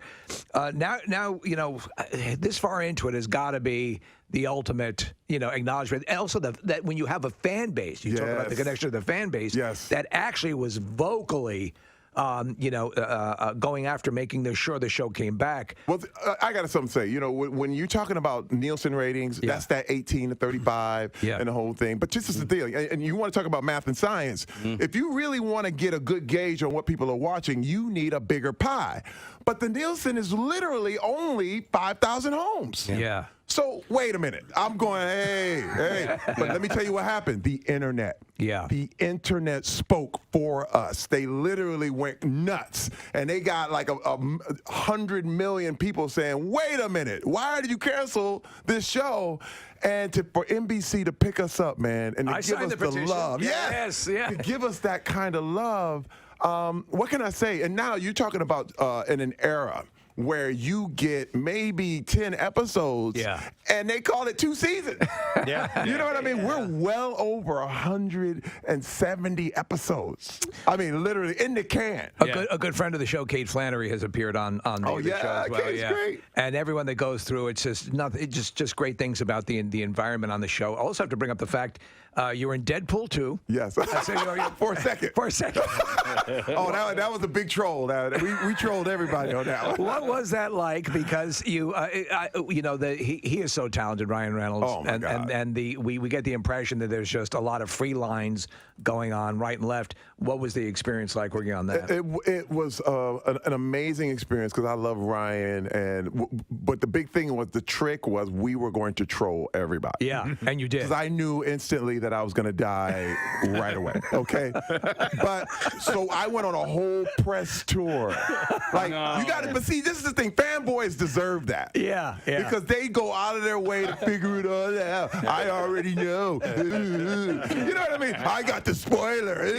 Doesn't that take the enjoyment out of it? Oh, they want to. Yeah. I'm like, hey, we got something for you. You should have seen at the premiere. They were like, hey, what is going on? No. I mean, because everyone dies. Oh, and Ryan knew that. And Ryan was like, he's the smartest guy ever. He's like, he actually gave them a real surprise. Right. Because they thought for sure that I was, Terry Crews is finally in a Marvel movie. What the hell's happening? And it was so good, dude. Ryan's ahead of the game with, he's a few steps ahead of everybody else with the joke. You know? He is. He knows where the joke is going before you know where the joke is going. He's amazing. Well, he's a perfect example of taking, because the first appearance of Deadpool was in a substandard. I mean, listen, it was okay, but he knew that it should be something, and he stuck with the project for years. Yes. And would not relent. Yep. But you gotta listen. First of all, there's 2 people you can't imagine, as any other thing. There's Robert Downey Jr. as Iron Man. Yeah. And Ryan Reynolds as Deadpool. Dude, there's nobody else that can take that spot. You're right. You know what I mean? And that, to me, that's the ultimate. Like, this is where I want to be. I want to be irreplaceable. Yeah. I want to be like, you got to get Terry Crews, or you're missing it. And that's my goal. Like, in everything that I do, I want it to just be me. And that's what the ultimate in creativity is. You know what I mean? And when you got Ryan, when he created that character, he made it his. I can't even see it any other way. It was an honor. Well, I think now you can say we need a Terry Crews type, and people know exactly what you're looking for. So you've reached that. Any shot of you returning? It has, because it's happened before, as in the Marvel universe or DC. Ooh, I would love to. Yeah. I would love to. In fact, when you look at Deadpool, I didn't die. I was literally on life support at the end. I was laying on the ground. They were pumping my chest. It's true. Beep, beep. So anything can happen. I'd love to see that. I'm open to all of it because I can. Yeah. My deal is to always keep people surprised. I like to pop out of your cereal box. You know what I mean? Like, what is he doing? What is this? I literally, because this is the thing. Everyone had me at this kind of career. Yeah. And my deal is, you can do anything. I want to show people I exist to show you what's possible. And that's for real. Well, but the truth of the matter is whenever we see you, and this is the ultimate compliment, we know it's going to be a good time. You're in so many things that we enjoy. That, in our microcosm here, when people say, like, when they listen to the show and it gets into a tough time or something, that's the ultimate compliment. You're that exponentially with so much that you do in those projects. That's got to be, that's got to be so fulfilling. But this is why, again, growing up in Flint, Michigan, and the whole log line was, you're going to hate your life. So, you got to get ready to make the sacrifice right now. And I was like, no. I am only going to do what I love. Yeah. If I make a little bit of money, fine. But I'm only going to do what I love. But you know what happens? Everything I'm doing now, I would do for free.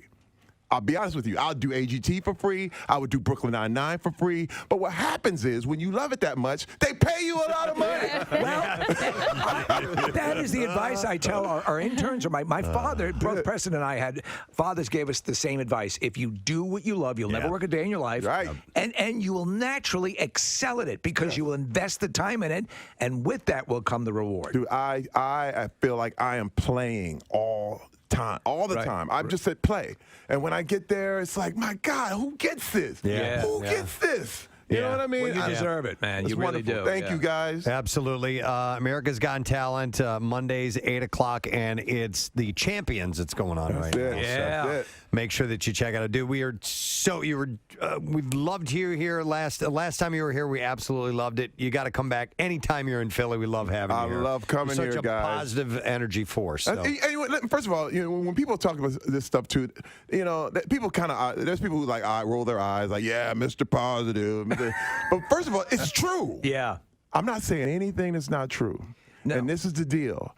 Because what's happening is your brain is like, it grows weeds. Mm-hmm. You know what I mean? And you constantly got to pluck that junk out. Yeah. All the crap, all the little stuff, all that mess. You got to always, this is why you have to clean your house. This is why you have to dust all the time. Because if you leave it there, it's going to get dirty and it's going to get messed up. So this is the part of being positive, is reminding myself what's true, what's real. Like, it is up to you. You can do it. Yeah. That's all it is. And it's not hyperbole. It's not, oh, man, we're pie in the sky. This is for real stuff, man. I don't want anybody to mix it up and think that I'm just like, blah, blah. Woo, no, woo. we firmly believe in what you're saying, creative visualization, seeing the prize and going after it. People who dispense and dismiss it will pay the price for it. And there's so much to be gleaned if you allow yourself to buy into it and move forward, because ultimately everyone wants everyone to realize their optimum, their maximum, and that's something that you can achieve. I'm with it, man. It's not just crap. I'm with it. I love it. Let's go. I'm pumped out. Let's work out again. I don't want to be your whore.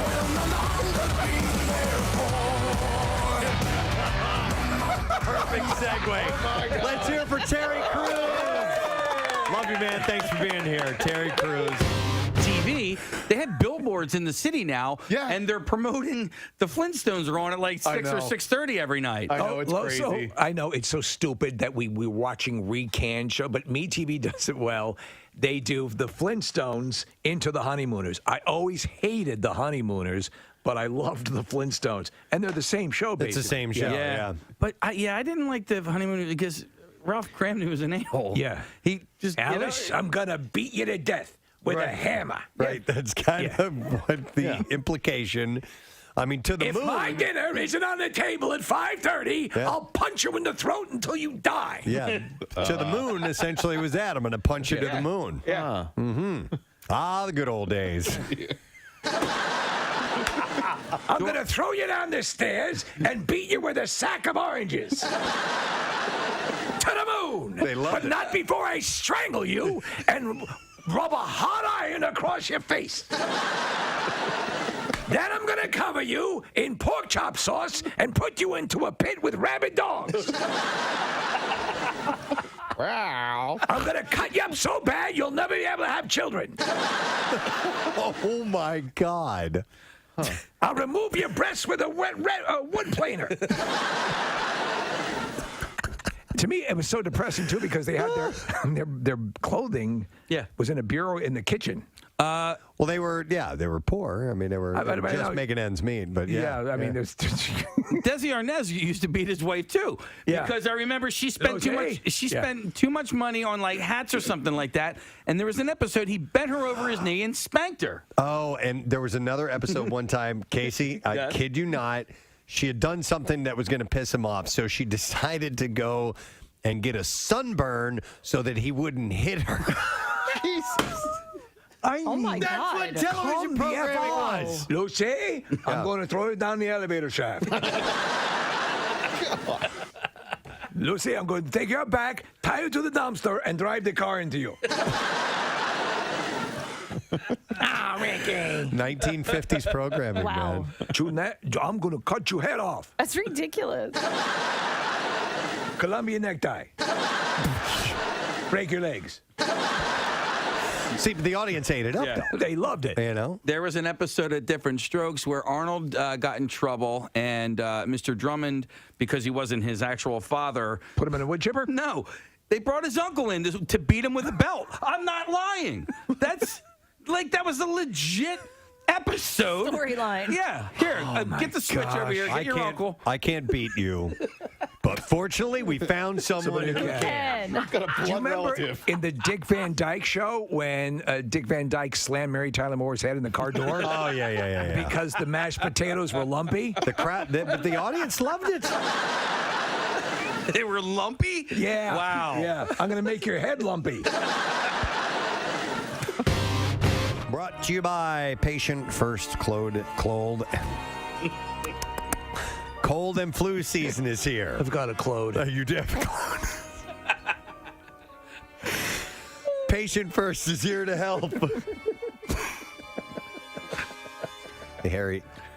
I can't speak what's to You that. were traveling all day yesterday. I was. What's Harry, though? I was going to say they handle everything. They And Harry your clothes. And I put handle and every and made it Harry. These times you need. Traffic on 93.3 WMMR. 93.3 WMMR presents Preston and Steve's Clearwater Word of the Day. And that word is bullpen.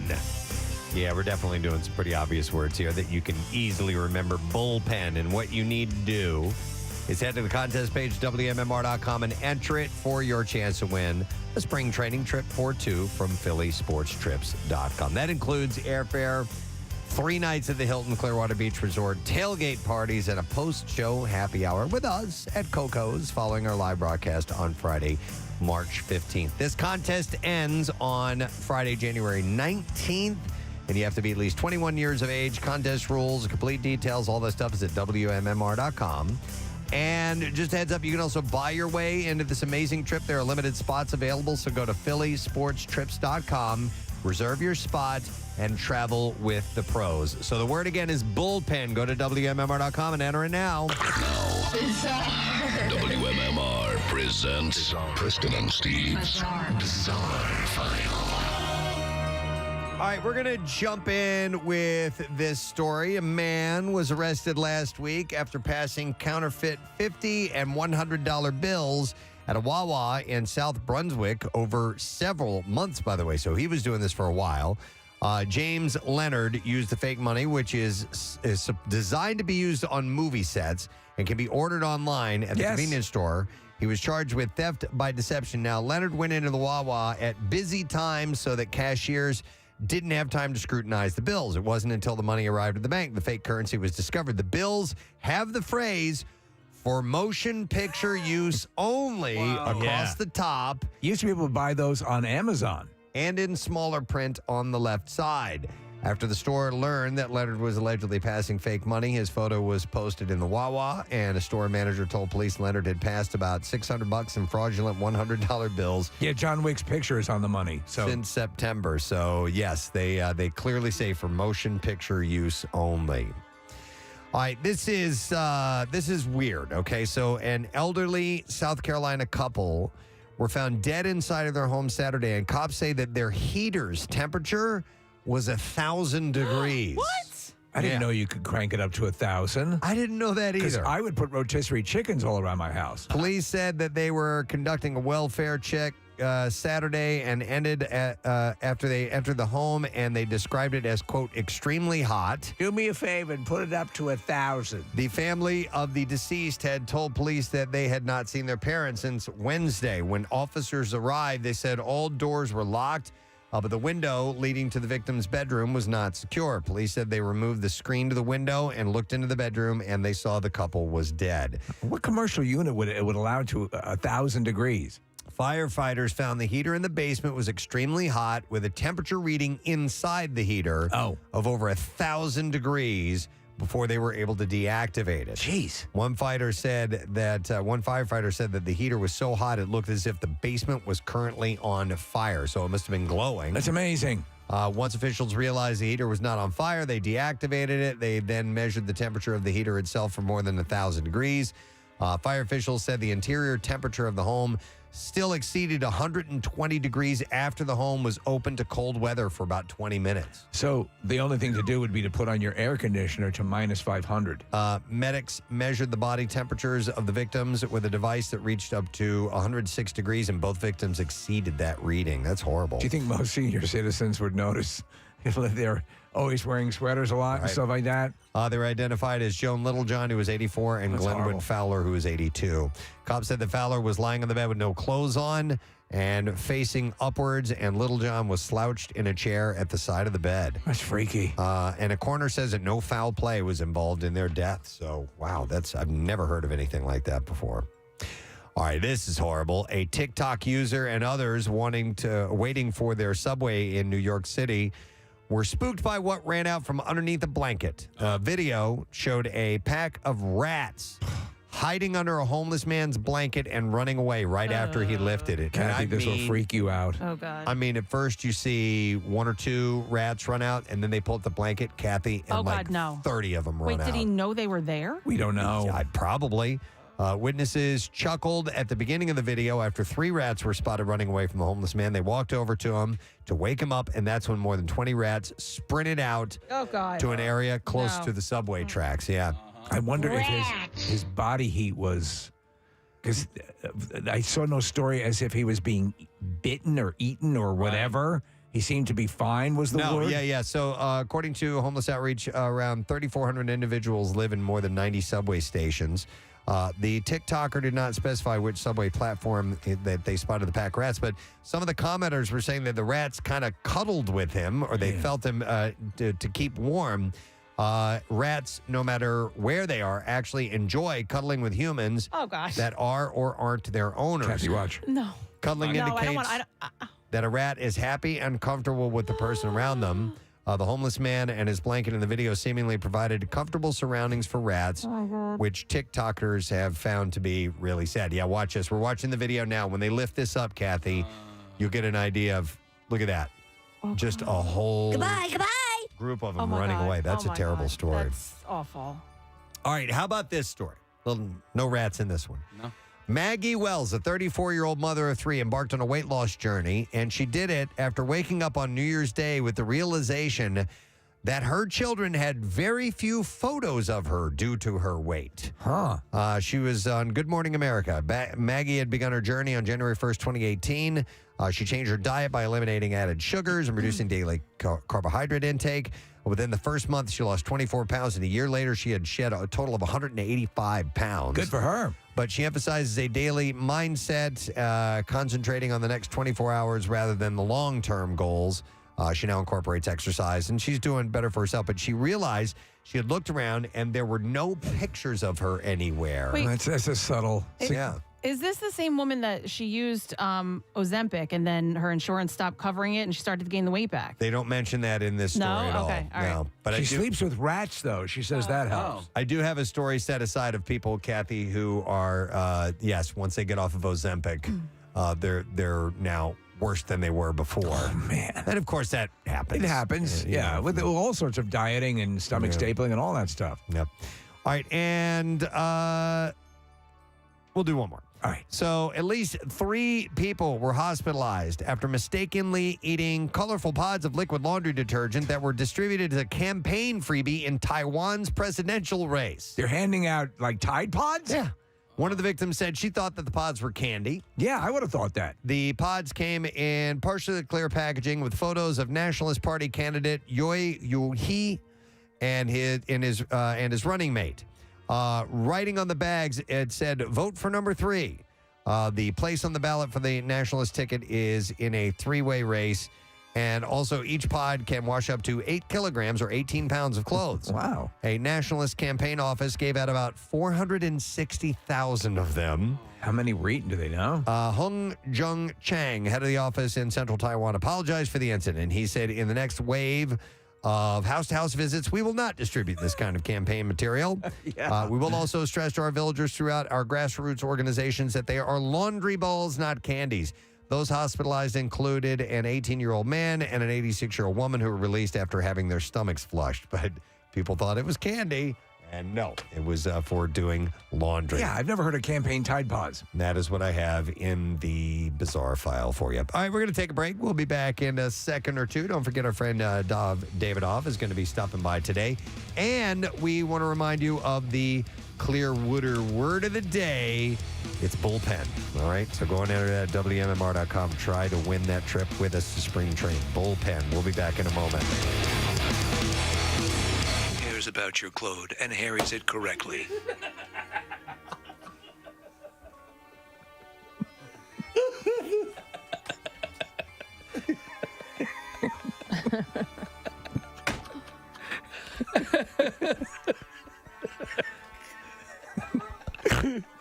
I'm sorry.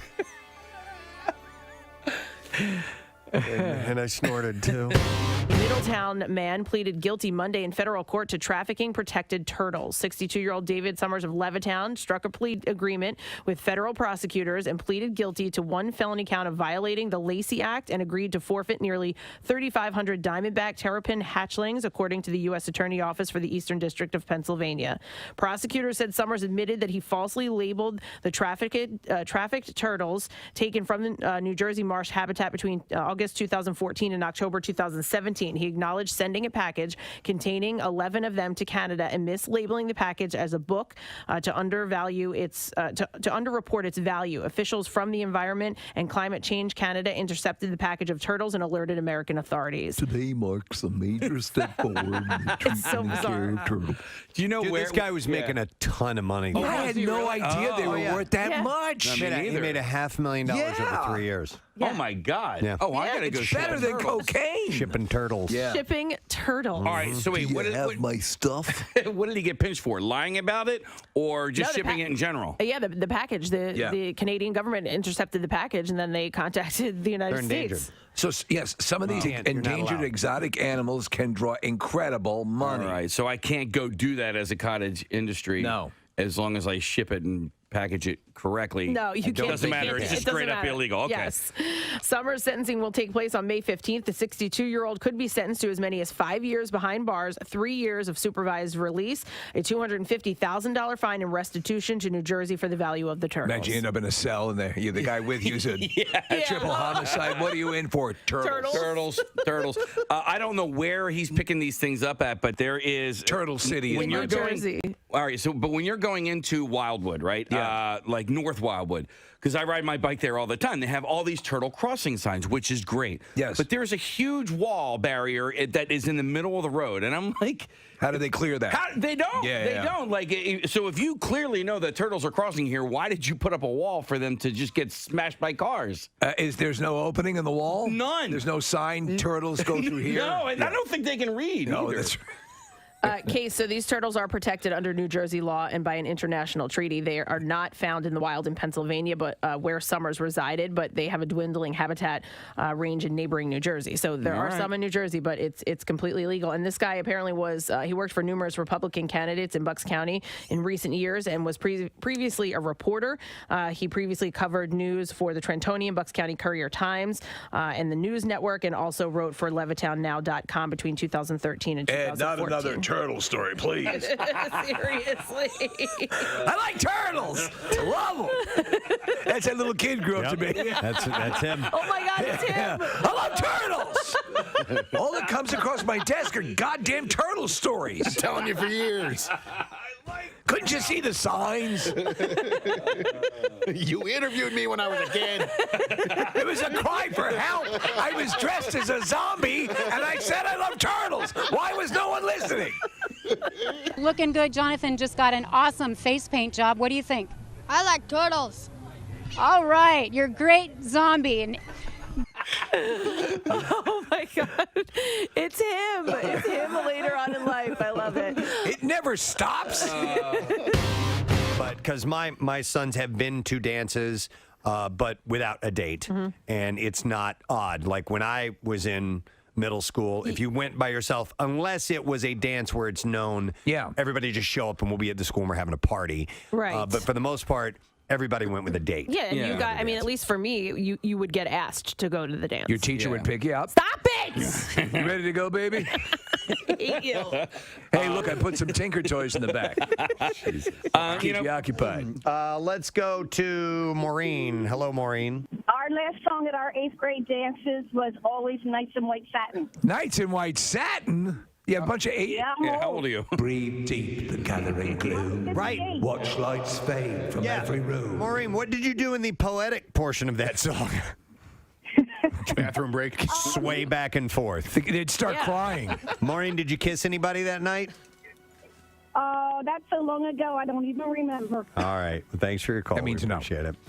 We did like the, the butt hold. Oh my God! The butt hold. Like if you were dating. What did you do? You said the butthole. Butt hold. Oh my God! We would do the butthole.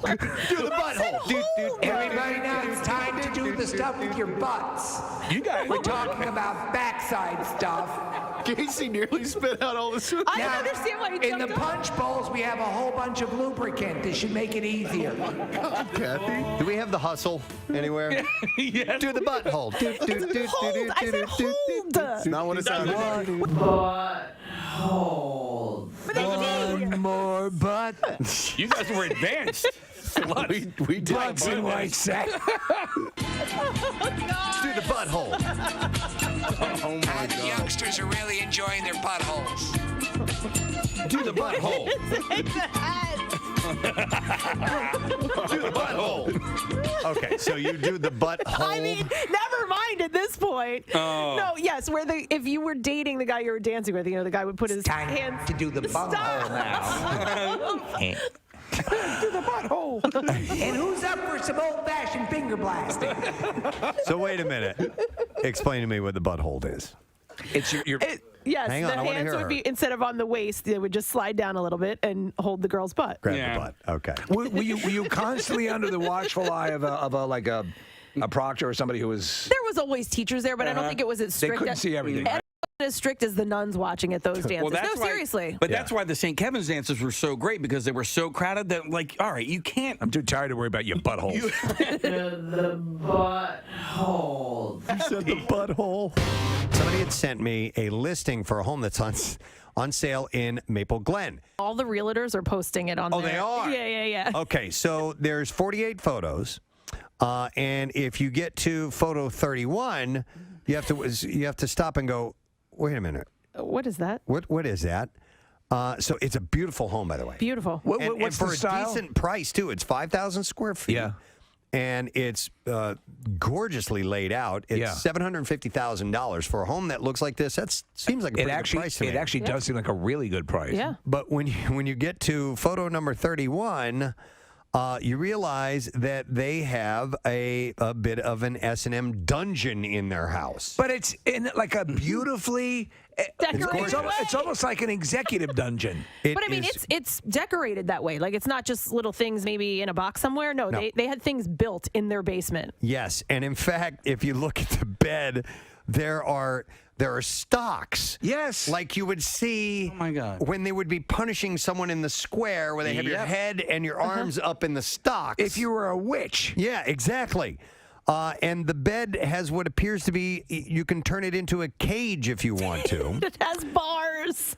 There's also some sort of a rack in another picture that has all kinds of chains and leather and swing things. And is there Wait a minute. You know what? Do we even know intern Mars's address? Is this her home possibly? Is the Star of David? Is that a? I don't know what that is. That might be. No, it's just a regular star. It's wooden. Maybe those are little links on there that you can chain someone up to. But when you see the picture of the front of the house, it's a beautiful Oh my brick God. house with a pretty red door. Suburbia galore. And then you get inside. But even the chambers, it's like nice. It doesn't seem like a dungeon. It's it's brightly bright, painted. yeah. It's well lit. It's very cozy. There's there it looks like recessed lighting. Listen, I'm sure they took out the clutter for the pictures. Well, it's called 50 Shades of, right? Isn't it 50 Shades of Maple Glen? Maple Glen, yeah. Yeah. Real estate agents. Oh my God. You know they've seen a lot of stuff. Absolutely. Would I want that? Yeah. Hell yeah. Why not? Well, I'm just saying because What are you going to get? They knock a couple grand off and take the S&M stuff out. Nah, play around with it. You never know. It might open up a whole world that you never knew even existed to you. yeah, I'm just This thinking. is Michelle. We're going to have the PTA meeting over here tonight. Bring your bull whips and butt plugs. Have we talked about period parties before? We have a while ago. Okay. Bert Kreischer. Yes, Really? he brought them up. Bert Kreischer had one for his daughter. Oh, okay. Which was awkward. But they're like really they're ascending now in popularity. Well, so much so that they're starting to take off in the UK. So Yeah. the British mothers are starting to throw period parties for their daughters when they first menstruate. Yeah, remember there was like an old commercial where it was when the girl got her period for the first time. It was like, let's go for ice cream. I forget what the commercial was, but it was like, let's celebrate. This was like when I was Why a don't kid. you run alongside the car? I remember thinking, this is the worst day of my life. When that happened? Yeah, like really? I mean, you know what? Because I was a little bit older, so I understood it. I knew what was going on. I knew what the other kids were going through, and I was like, you know what? Like, if it doesn't have to happen, like I can wait. You had a good first one, Carrie. You remember that? Yeah, of course. She had. I think that the whole idea. I think actually is a good one. If for something that could be traumatic, that you could turn it into a plus. I mean, I think it's cool. Right? I mean, listen, if you or not a plus, but something that is something to be okay. You can now bear children. Yeah, I mean, it's not that you want to. At 12 or 13 years old, or Hey, however Daddy, it is, but no. But as in the in Game of Thrones, they call it your moon blood. Your moon blood. Yeah. Okay. I mean, but honestly, it is, in one fell swoop, boom, you're a woman now. Yeah. Whammo. And so there is no equivalent for boys. You know what I mean? It's not like we go to sleep one night and then we wake up and boom, we have pubes. Yeah. Like it's a pube party. it's a boner party. Boner party. But you're getting babies. I mean, it's the truth. It's a biological thing, and it happens. What did you just say? I said I had, like, as if I'm the only guy here. No, we all got boners when we were You can have boners in the womb. Yeah. Absolutely. You can. Fetuses have boners. Yes, there's proof. Picture proof. Let's continue talking about hygiene. Please. But we all need it. In a different orifice, we'll talk about your mouth. Oh, I thought you were going just on flipping us over. Oh, the butt. No, we're not going to talk about We'll go from butt to mouth. We could. I mean, I'm sure we could find something. I like that sense that the mouth, that the toothpaste and everything's been rinsed out and washed out, and whatever I've dislodged is out. I haven't gone to the dentist in over a year. Oh. I knew you were going to find that repulsive, Kathy. Oh, I had probably so gross. I had an appointment, and then something came up. Something suddenly came up. And then I had to cancel the appointment, and I never rescheduled it, and I just got lazy. And it usually they have a long wait usually. And I don't like going to the dentist. Even I just like for a my clean? dentist a lot. He's a really nice guy. What's that? Even just for a cleaning? No. Traffic on 93.3 WMMR. A couple of quick emails I want to read before I dive into something here. But Kathy sent this to me. It says, "Hey, Kath, based on your recommendation, my wife and I took out kids to the Bubbly Goat last night. What an amazing experience! It was a perfect family activity." We played with the goats and then fed the goats, and then we had hot chocolate and roasted marshmallows over the real wood fire, and then played with the goats some more before leaving. And the people working in the family, our family members who own the farm, they could not have been more pleasant as hosts. Thank you for your recommendation. Was this one of your holiday activities? So that's why I wanted you to read it. So it was actually on my list last year. So people had gone back and looked at different lists and things to do. And yeah, it's a cute little farm in Stockton, New Jersey. And anybody who goes out there and takes the trip out there absolutely loves it. And so this family went over the holiday and had a great time. So those lists, you can use them from they're archived. Yeah, and people are finally they're snapping to and realizing there's a wealth of entertainment options. So that email was from Mark Mielke, I believe is how you say his last name. So cool, good. Glad you had a good time. And also the Fire and Frost event in Peddler's Village, which was on my holiday activities list, is this weekend in Peddler's Village. So if you still want to get a holiday activity. What's Fires and Frost? So it's all the, Peddler's Village decorates with all the holiday lights. The lights are still up. And then they have all these cool ice carvings. And then Brianna Frost. They do live ice carving. They have fire performers, those fire breathers and stuff like that. Yeah, so it's a big event. It was last weekend. It did rain on Saturday last weekend. This weekend, Friday's supposed to be rain, but Saturday's supposed to be nice. And then also, not on my list, but there's also like a ice carving event in Media. I think it's called Ice on State. Okay. And so that's this weekend too, yeah. All right, interesting. Look at you. You never, people think, oh, once it's over, she just retires. It's year round. Yeah, it's never ending. She's good like that. Well, and I like these, like the after the holiday, because, now all my decorations are gone. Yeah. The house looks plain. Like, all the lights are turning off, but there's still one more event I'm going to. All right. One more quick email. I got this from JB. Jerry is his name, Jerry Bellardo. And he said, hey, I'm a longtime listener. I know you guys talked about the subject. Short story. I went back to work at Malvern. I'm in the Wawa. And this guy walks in, and I swear he looked just like you. He's talking about me. Right. And he said, I didn't know what to say, so I'm staring at the guy, and I ask him, are you a radio personality? And the guy says back something like, no, I'm not him. It's happened before. So it's happened That's before. great. Yeah. He said, honestly, he was probably a bit older. It was funny as I walked away in embarrassment. I heard him say, I did look that guy up. Not sure what he said after that. Are you that guy? As I was trying to get out of there after being foolish. Take care. Happy New Year. And please keep up the good shows. And that's from JB. So there's some guy out there who's been asked before if he is me. As I've said, a lot of times people be looking at you, they say, do I know you? And you would be, the dumbest move is to say, well, you probably know me from the radio. Because you just simply might look like a relative or something like that. And that's why you're a little reticent at first to say that. It's quite possible.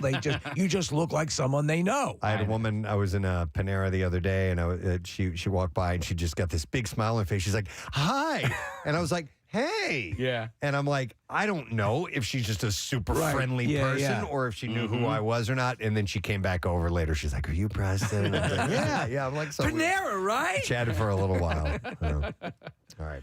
Oh, man. I just had an Were you gonna mention embarrassing. something? No, it was at an appearance, and this woman and her son were looking over at me, and I was talking to somebody else. I'm like, hey, let me go over and say hi to these people. This is your son. Yeah, it just so happened that I was standing in front of the Chickies and Pete's French fry truck, and they were looking at the French fry truck. That's what they were excited about. Yeah. And who wouldn't be? Case, that's why you always have to be. Yeah, you But I never was know. at an appearance, so I was there, but it doesn't matter. I'm not embarrassed.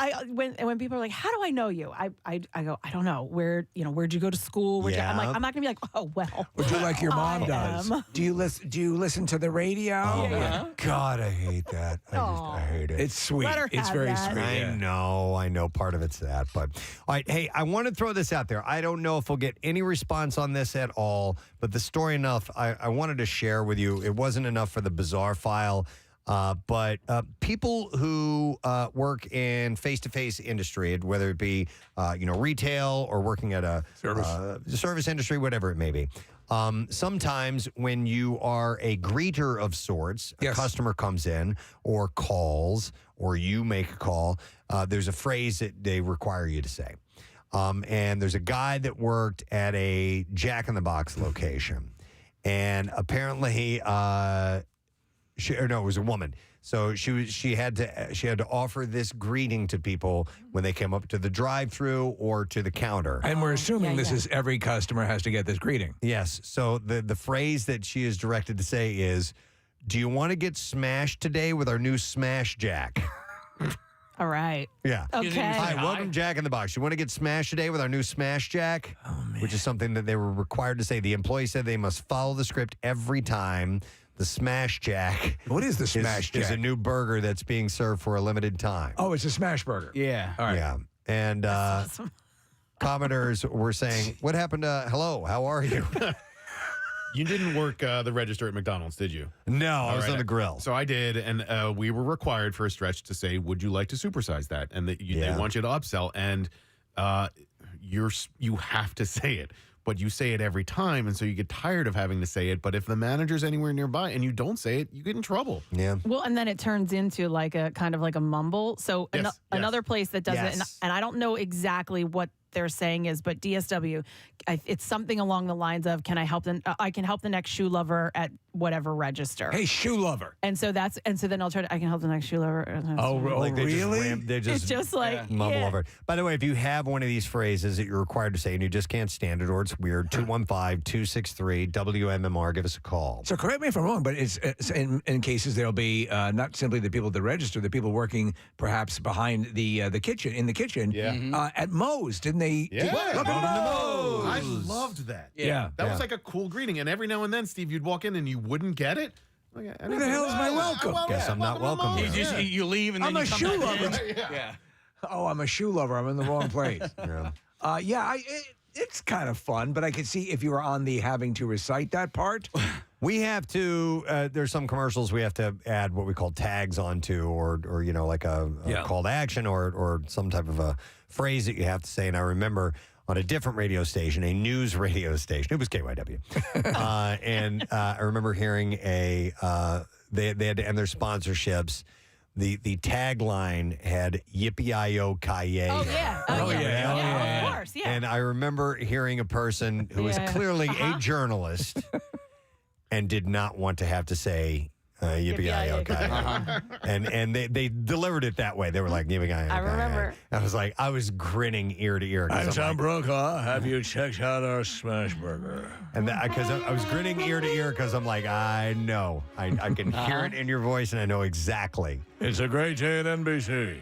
Yeah, I know. So, and a lot of times they're asked, that's part of the sale, is that you'll have your personalities do that. But of course, it's not something they're used to doing. Hang on. Here's a text that says, it's kind of all scattered here, Nick. It says, I worked in the 90s at Lone Star Steakhouse. Things how I had to Answer the phone. All right, so here it was. Thank you for calling Lone Star Steakhouse and Saloon in Marlton, home of the new 22-ounce seasoned ribeye. This is Jen. This is Jennifer speaking. How may I help you? That's so much. There's so many words. Wordy. That's too much. Very wordy. Thank you for calling Lone Star Steakhouse and Saloon in Marlton, home of the new 22-ounce seasoned ribeye. This is Jennifer speaking. How may I help you? Do you remember the greeting at the Disney store? No. Hi, I'm Jenny, and I just turned 18. You don't remember that? I don't remember that at all. And I've never loved Disney more. All right, let me go to Cindy. Hi, Cindy. You are on the air. Good morning. Cindy! Gadzooks, Cindy. What's up? So, not now, but back in the day when I was a teenager, I worked at Roy Rogers. Yeah. And everyone who came in, you'd have to say, howdy, partner. Oh, really? And then when they left, you'd have to say, y'all come back now, you hear? Oh, my wow. Oh, man. And would you, and did you keep the pep in your reciting of that? Yeah, I was 16. It was my first job, and I was only there for a few months. So, See, I would think that 16 and only there for a few months, you would be giving it very little enthusiasm.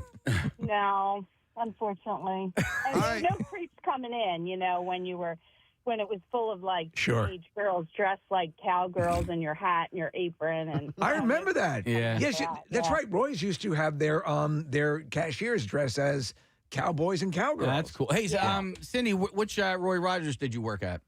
It was Adams Avenue over in Feltonville. Feltonville?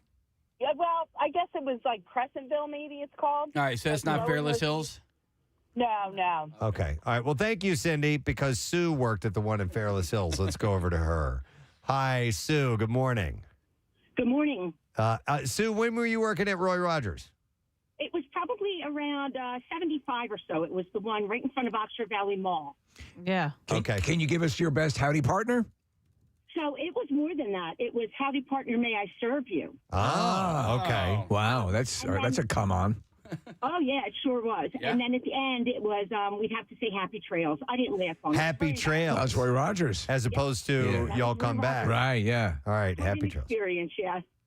Wasn't that his clothes, Happy Trails to I you? think so. Yeah. That was the song, yeah. Yeah. But yeah, the howdy partner, may I serve you was always ridiculous. Yeah. Did may anyone I here serve besides, so Nick, you had it, Preston, you never had it, I never had any of those. They never would have the bad judgment to put me at the register or the counter. That'd be a bad idea. I'd be like that guy that Preston did the impression of at Panera. You remember that guy? Oh, yeah. That's right. Like, don't put a microphone in front of that kid's face. Yeah. No, I think of Casey in Breaking Bad when they bought the car wash. Remember, to say, have an A1 day. Uh-huh. That was because it was A1 car wash. And there's also in, what's the movie? American Beauty. He goes through the drive-thru and the girl's like, welcome to Mr. Smiley's. May I get a smiley, blah, blah, blah, blah, blah, for you? Something like that. What's the one in Fast Times at Ridgemont High? All-American Burger. All-American Burger. Yeah. We'll go to David next. Hi, David. Good morning. Hey, guys. How you doing? Good. What's up, David? So my first job was actually at Sesame Place. I think I was around 15 or 16. It was actually the first year they were open for Christmas. Mm. And I remember they had us actually wearing this ugly green sweater. It was not a good look. So they decided to start, after I worked in retail, after every transaction, you would have to say, have a sunny day. Okay. I'm not sure if they still do it. It's been a few years since I worked there. And I remember one time it was raining outside, and I asked my manager, I'm like, do I still need to say it? If it's raining, it seems counterintuitive. And they were like, yes, you still need to say it. So I sent it to a customer. They weren't exactly very happy about it because they're trying to enjoy their day, and it's raining outside. Did you slip in a have a rainy day just to see if it would take? Nah, I think I would have gotten fired. Right.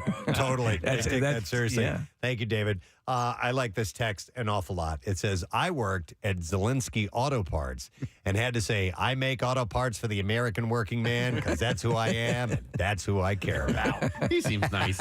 Let me go to Greg. Hi, Greg. Yes, Greg. You're on the morning, Greg. You're not on the morning. You're on the air, Greg. What's up, bud? Good morning. How are y'all doing? Good, buddy. What's up? So I pull into Starbucks almost every day in the morning. I don't work there, but it's just like my pet peeve. You know, they ask you this question on the prompter when you go through the drive-through. Can we start you off today with any food items? And you know, I'm like, no. So, but I know exactly. They're what you're talking upselling. about. Yeah. And especially if you go through the drive-through, that's what they say. They're trying to push their food. Sure. Yeah. And you know what? They might get one out of a dozen people might say, oh, you know what? Yeah, we'll get something.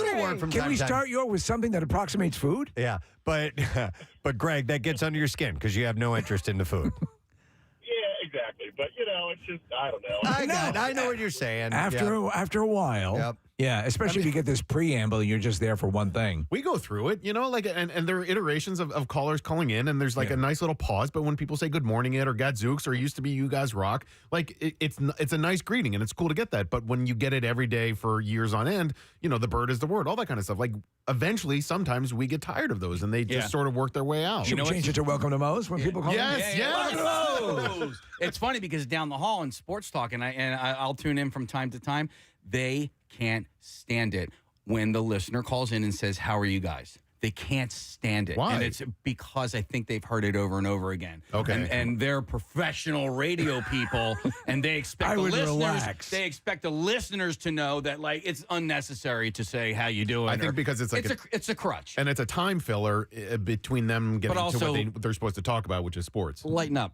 They're too cool. Too so cool. Yeah, but you can hear it. You can hear it. Someone, hey, how you guys doing? And you'll hear them. We're good. All right. Yeah. We're just as guilty though, Case. Like Yeah, when yeah. we get tired of hearing something over and over again, Sorry to bother you guys at work. It gets old. I'm so mad you guys are. I love that. I still It's love cute. It is. The response is just kind of like, yeah, okay, all right, what do you want? You know, but I don't hate it. No, not at all. No, it's not hate. We're glad people are engaged. I prefer good morning it because I have a good morning to see you. I have a No, response. it's not hate. It's just fatigue. Yeah. You just get tired of We it. understand the desperate loneliness of doing sports talk. Yeah. We're going to go. Wow, this is like the second jab this week that you've taken at that. Well, no. But I will say we're not just as guilty because I think even if we're tired of it, we're way more pleasant to our listeners than they are down the hall between I don't know, like 3 and 7 in the afternoon. Okay. All right. I'm going to move along. I'm going to go to Andrew. I need to get an off-air conversation with you. I'm going to Andrew. Hi, Andrew. You're on the air. Good morning. Do I say hi to you guys? You guys are going to get at me? Come on, man. Everyone, Stop Everyone it. but Casey. What's up, Andrew? So I used to work at Blockbuster back in the day in Fraser, Pennsylvania. I think they only have one Blockbuster left in like California or maybe Oregon. Yeah. And when I worked there, I would always have to say, okay, next movie lover in line. I'm like, well, why would you not be here if you're not a movie lover? So why do I have to say it over and over? Yeah. Next movie lover. Yeah, in next line. mother effer. Yeah. And then I'll be All right, don't like, take the next son of a bitch over here. Well, clearly. Do you have your popcorn? Do you have your candy? Do you have any of this? I Yeah. have to keep asking and reminding them because the popcorn and the candy was right next to the line, so they had to like make sure. You know, we had to make sure that we reminded them that hey, did you get your candy? Did you get your popcorn? And the kids look at the parents, and then the parents look at us like, why did you have Yeah, to do yeah. that? I got to tell you, Andrew, though, I used to love that by the register at Blockbuster. They had the the Good and Plenty and those little kits, and I'm like, It was a good idea. chuck one of those on. Absolutely. I'm going to go to Alan next. Hi, Alan. Good morning to you. Can you hear me, bitch? Yes. You got it, bitch. What's up? I used to work at Modell's right before it closed down. Actually, my first when I was 16. And that was in the age when they all had the club cards. You know, every time you purchase something, you get points on the cards. That wasn't the issue, me selling that. The issue I had is that they started a kids club card. Okay. So it's kind of creepy asking teenagers, "Hey, do you have kids?" Oh, so you were required to say those words. Hey, do you have kids? Yeah, like, by the way, do you have kids? It'd be great for a club card. I'm like, no, I'm not going to ask that. That's just kind of creepy here. Was the follow-up, oh, do you have problems in the sack? Are you impotent? You don't have swimmers, huh? All right. Thank you, Alan. Appreciate it. You don't have man. because you just don't want kids, or what is it? Let's see here. How about... Have you ever committed a felony? How about this? I'm going to go to Bob. Bob, good morning, sir. Am I on the radio? Yes. Yeah. Sweet. What's up, Bob? Hey, going back about 34 years, so I apologize for this, but this is from my service days. Okay. All right. Good morning, Quarterdeck, USS Jarrett, Officer of the Deck speaking. This is not a secure line and is subject to monitoring. How may I help you, sir or ma'am? Wow, man, good for you. Bob, what was the job? Where did you work? He was in the Navy. I was a qualified surface warfare officer in the Navy. I was stationed on the West Coast, Long Beach. You know what? That's how I want listeners when we go to them. Hey, we're going to go to Bob on the... That's how we go to them. Yeah. Can you repeat that again so we can write it down and do it for the subsequent callers? You serious? Yeah. You said it, but you said it so many times, Bob. Oh, my God. People would start to try to talk over you because they weren't expecting all that. Right. Yeah, I hear you. Well, good for you, man. I love it. Thanks, man. Thanks, Bob. We'll see you. Yep. Thanks. Great. All right, bye-bye. That was good. Let me go to, let's see, we have Steve. Hi, Steve. Good morning to you, sir. Good morning. What's up, buddy? So I used to work at Fredley's. Okay. Right out of college. So after they got their meals, I would have to ask them if they wanted that ice cream, with it. And the thing that we had to say to them was, would you like a happy ending with that? I remember. I remember that absolutely. That was years ago. But did they ever and then change it? Then it changed to, would you like a hand job? Oh man, you should have seen the look on the dad's faces when I had to ask. I'm sure, dude. And they were with their families, Steve, you brought back such a memory. Yes, and even then I remember thinking, wow, doesn't that have another meaning? Yeah. I was like, I have a college degree, I was still trying to find a job, and I'm like, I gotta say this to you. I used to love Friendlies, by the way. Well, one of the most thanks. One of the most eyebrow-raising slogans for a place was Salad Works, which billed itself as the home of the original salad tossers. They were the original salad tossers. Yeah. And it was right about that time that phrase started to come into the lexicon. And at some point they said, we need to rethink Change this. that, yeah. Most definitely. Let's see. We have Austin next. We're taking calls from people who have had to say some kind of a dumbass phrase whenever you either answered the phone or you spoke to a customer. Hi, Austin. Good morning, bud. Good morning. Good morning to see you, Austin. What's up? So I used to work at an answering service, and so we answered for thousands of different companies, and every company had their own script. So some were just simple, like, hi, how can I help you? But some were like 4 sentences long, and it would pop up, and you have to read it. You'd get in a lot of trouble if you didn't go word by word for the script. And just like that other guy, people would try to cut you off and be like, stop talking, I have a problem. And I'd be like, I just got to read the script, man. Yeah, you've got it. You're obliged to do it. You got to work your way through that. I've wondered about those businesses, Austin, because there are people, obviously a smaller business might hire an answering service like the one you were working for, but you had to answer as if you worked for that company, correct? It was a real problem because it would be like a medical thing. Like, and it was right during COVID, and people would be like, I have COVID and I'm on my deathbed. And I'm like, it's like midnight on a Tuesday and I just work in an office. So. Would you like a happy ending? Right. I'm dying of COVID. Would you like a happy ending? Your script's all mixed up. Actually, yeah, I would. It's a way to go out. All right. Thank you, Austin. Appreciate it. We have another Navy caller. It's Russ on the line. Hi, Russ. Good morning. Good morning, guys. How are you? Good. What's up, buddy? Back in the early 90s, I was stationed at the Philadelphia shipyard and was a staff member at the naval brig that they had. And every time that the phone would ring, you answer it, good morning, sir, ma'am. This is Sergeant Hoffman. This is Philadelphia Naval Station Brig. This is an unsecured line. How may I help you? There you go. It's similar. Every phone call. Every single phone call. It's similar to the last guy. They had to make sure that you knew it was an unsecured line, Yes. and that whatever you say may be heard by anyone. Yeah, I mean, and we would have family members calling to see if their loved one that was, in any of the branches was, holed up in the brig. And I was like, well, I can't, give you that information, but again, every day was, depending on the time of the day, good morning, good evening. Huh. So the unsecured line thing is interesting. So you're saying there was more for people calling in, civilians calling in, who are going to ask sensitive questions and would want to be obviously apprised of the fact that it was not secure and other people could be monitoring. Yeah, and I think, well, some of the people I dealt with in the military, I think that helped for them as well. Hey, Russ, I don't know if you can recall or not, but when you dialed in here, how did Connor answer the phone? Good morning, WMMR. Okay. There you go. All right, pretty He's straight going to ahead. say something new now. All right, Russ, thanks, man. We appreciate it, buddy. Have a good one, guys. We should write a script for him. Good morning, bitch. You just called into the Preston and Steve Show. How may we help you? Why don't we call him Quarterdeck USS Connor? Yeah. Okay, all right. Officer of the deck. Speaking, Marissa gave us these little scripts. I think they'll come in handy. Yeah, good morning. Quarterdeck USS Connor, officer of the deck speaking. This is not a secure line and subject to monitoring. How may I help you, sir or ma'am? There you go. That's what you have to say. As from you now go, on. every time. Especially when you're going through the callers on there's a caller 31. Yeah. Yeah, every time. Here's the text. It says another friendly thing. So this person worked at Friendly. Says another friendly thing.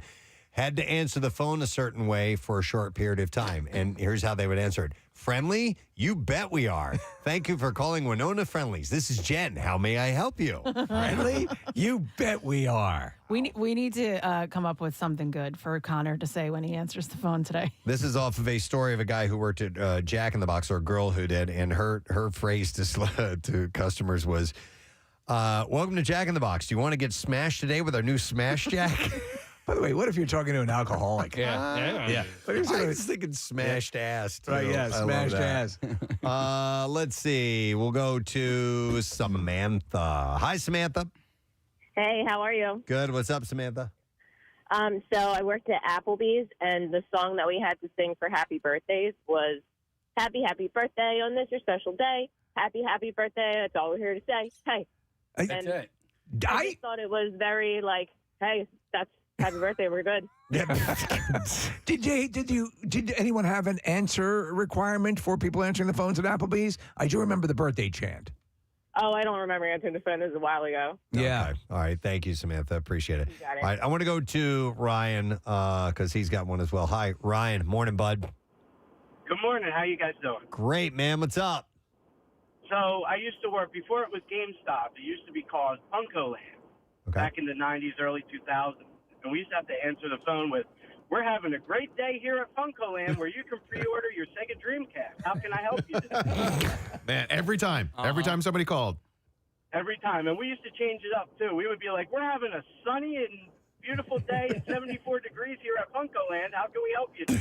Wow. Man, if I would have known any better back in the day, I Thanks, would have Ryan. just called over and over and over again. Just to have them repeat it. Yeah. Well, how about this for Connor? How about joining our Circle Jerk with our brand new jerk chicken? I like that. Connor, you down with that? We're going to go to Bill. Hi, Bill. Good morning. Hey, good morning. Good morning to see you, Bill. What's up? So it's not necessarily a phrase, but when I was in college, I worked at Excitement Video, so an adult superstore, if you will. Right. And whenever anybody would check out, we had to ask them if they needed any lubes or toy cleaners with their purchase. Oh, God. That's hilarious. Do you need any lubes or toy cleaners? Toy cleaners. Oh, that's wonderful. How And often did you get a yes? Yeah, every now and then would somebody say, you know what? Yeah. Yeah, actually, they would ask what the difference would be. We legit would have we would have professionals come in and teach us the difference between the different toy cleaners, the different lubricants, what's water-based, what's silicone-based, everything like that. So they gave you a So we'd full have to explain it to them. tutorial. Wow, yeah, because I assume if you use something that was abrasive on latex, it could be a problem. Yep. Yep. Interesting. All right. Thanks, bud. Appreciate it. All right. Here's another call. This one is from Vince. Hi, Vince. You're on the air, bud. Hello, this is Vince over at the media department in Best Buy in Springfield. How can I help you? Vince, you're at my Best Buy. I probably said that 10,000 times. Oh, my God.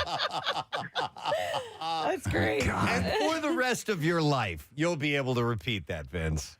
Absolutely. Your gift from Best Buy as a loyal servant. I Thank you very thank God. much, and have a good morning, everyone. You too, bud. We'll see you later. I did a telemarketing gig for a while, but you were calling in and saying something I completely forgot. It was right on the script, and it was every cubicle had it right in front of you, so there's no way you could avoid saying it. There are phrases from commercials that will get stuck in my head. Like somebody was talking to me. Somebody will ask me, dude, what's that physical rehab place that you go to? I go, it's Trinity Rehab. They have the EPAP machine, which is acoustic pressure wave therapy, break up scar tissue and enhance the healing. Most patients are better in 3 5-minute sessions. No joke. So I love rattling that stuff off. Steve, when you were doing telemarketing, what were you selling? Do you remember? Brickface. Okay, yeah. And you Brickface sits at a popularity level along with thyroid cancer. Right, the undercoating for horrible. I had to do it for alumni fundraising in college. It was a job, and you could just sit there, but it was a script, and you had to read through it every single time. Every single bit. And more often than not, you just get hung up on it. Yeah. I just did surveys. That's all I did, but it was the same thing. Was it a script? Yeah, it was a script. Okay. One more call. I'm going to go to Tiffany. Hi, Tiffany. Good morning. Good morning. How are you guys? Awesome. All right, Tiff, did you work somewhere you had to repeat a phrase of some type? I did. So I used to work at the Hooters in Ben Salem on Street Road. Okay. And nothing as crazy as some of these people, but every time someone would walk in, everyone would have to turn around. You have to be like, "Hi, welcome to Hooters. Take a seat wherever you like." Everyone in the restaurant? Yeah, because you have to acknowledge everybody that walked in.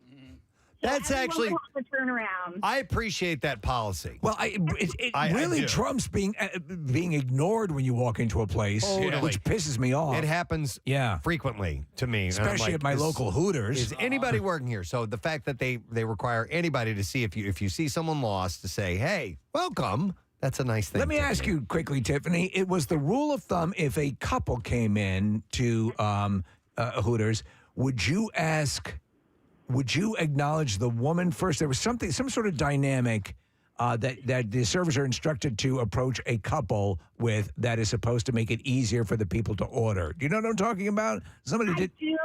So for us, we were never instructed anything specific, but I know, you could see when the women would walk in, if they were with their, especially if it was only a boyfriend, not a husband. Right. But if they would walk in with, their boyfriends or their husband, the woman would automatically either stick her hand in their back pocket, in the husband's back pocket. Right. Or grab their hand or something. So, just as a rule of thumb, at least for me, even when I introduce myself to people now, I just automatically introduce myself to the girlfriend or the wife first. Yes. Hi, welcome to Hooters, or hi, I'm Tiffany. I go right to the girlfriend, so they don't think oh, this chick's trying to go after my guy. Right. It makes sense. I thought I'd heard something like that. All right, cool. All right. Thank you, Tiffany. Appreciate it. Thank you. All right, we'll see. All right, well, at least nobody had to say, do you want to get smashed today with the new Smash Jack? Smash? What in the F is that? It's what are you talking about? Smash Jack. Smash Jack. All right, anyhow, thank you for sharing. We do appreciate that, especially Quarterdeck USS Jarrett, who's the officer of the deck. Thank you for calling in. All right, we're going to take a quick break. We'll come back in a second. Our good friend Dov Davidoff is stopping by, and we'll spend a little bit of time with him. He's going to be at Helium Comedy Club. Stay with us. It's never just a cleaning. It's always, oh, what's this? Or, let me pick at that for a minute. Or here, we need to take some more pictures. Shove these uncomfortable things in your mouth and bite down for a little while. Here, put these wax lips in. I hate that. I hate that. I hate the x-rays. Ugh. I love going because I don't have a lot of, no, but I don't have. Because Kathy, they make when compliments. She smiles. She likes to go anywhere. Come in here quickly. Look at these beautiful teeth. It's not enough that she has a perfect vagina. No, I like the feeling that my teeth are that clean, as you can imagine. No kidding. We have beautiful teeth. Hey, Kathy has the perfect mouth, the perfect vagina. Do we assume that the other one is perfect too? I can only assume it. Her proctologist is doing backflips. Yeah. Has anybody ever commented on your butthole? They've commented on every other orifice. Oh my God! Look at this thing. It's unbelievable. I like how you pointed at it when you told Red my butt. Did she? Yeah. My butthole? This? My butthole, Preston? Is that what you're talking about? My perfect butthole? We have to do something now. Oh. All right. It's a little thing that we put together that's going to involve you having to put on a blindfold because we have a mystery guest. Mystery guest! Okay. I love mystery Perhaps the most mysterious mystery guest of ever. Really? Yes. We He'll won't go any get it. further than say that. You think he'll get it? I think so, yeah. All right. So we need you to put on your blindfold, please. All right. Take those glasses off. All right, hang on. All righty. Yay. So. All right. So again, so one more time, repeat. All right. We're playing 100 questions. 215. No, 20 questions. 215-263 WMOR, the number, by the way. This is 20 questions for Preston, and it's questions 1 through 5, 6 through 10, 11 through 15, and 16 through 20. All right. And then not at all. All right. Is the person in the room now? No. yet. In Not fact, yet. if we could bring our mystery guest into the room. I am blindfolded. I can't see anything. I always get nervous when we do mystery guest. I don't know why. It's always hard to get somebody to agree to this. Yeah. Because, how are you? Yeah, no, it is hard to get somebody to agree to do it, and then sometimes we'll eat up half the interview trying to figure out who the hell it is. Right. All right. If they've only got like a 10-minute window. So, all right, so if this person is here, then they have more time than that, which is good. They're here, and we will be able to spend some time after Preston, which is good news. Okay, so I'm going to use the high-pitch process to hide this voice, which I think the we'll do a nice masking job. So we're going to begin, Preston. Again, yes or no. And you're going to have enough time to sort of narrow it down and ask our mystery guest your first question. Okay. Have we ever met in person before? Yes. Oh, okay. Do you live in and around the Philadelphia area? Yes. Okay. Are you a public figure? No. No. Oh, wow. Okay. Wait 1 second. Wait, was that Steve? That was Steve. With the processor obviously still on. People. Ask that question again. Are you a public figure? Yes. Okay. He's modest. His answer might have thrown you, and How many questions is that? That's three. That's three questions. All right. So you're a man. Steve just said he, by the way, so I got that. Oh, man. Ooh, little one out of the way. Are you in... is your profession in journalism? Yes. Ah, okay. Do you appear regularly on television? Yes. All right. Wait. That's 5 questions. Do you have a guest real quick? Yeah, I do. Okay. Matt O'Donnell. No. Wow, okay. All right. Did I get the wrong network and piss somebody off? No. You're good. We wouldn't do that to you. All right. Mike Monsel's on line 4. Let me tell you, your mystery guest is very good natured. He's smiling. So Okay. All right. So it's not Matt. It's someone I've met in person before. They're on TV. Journalism.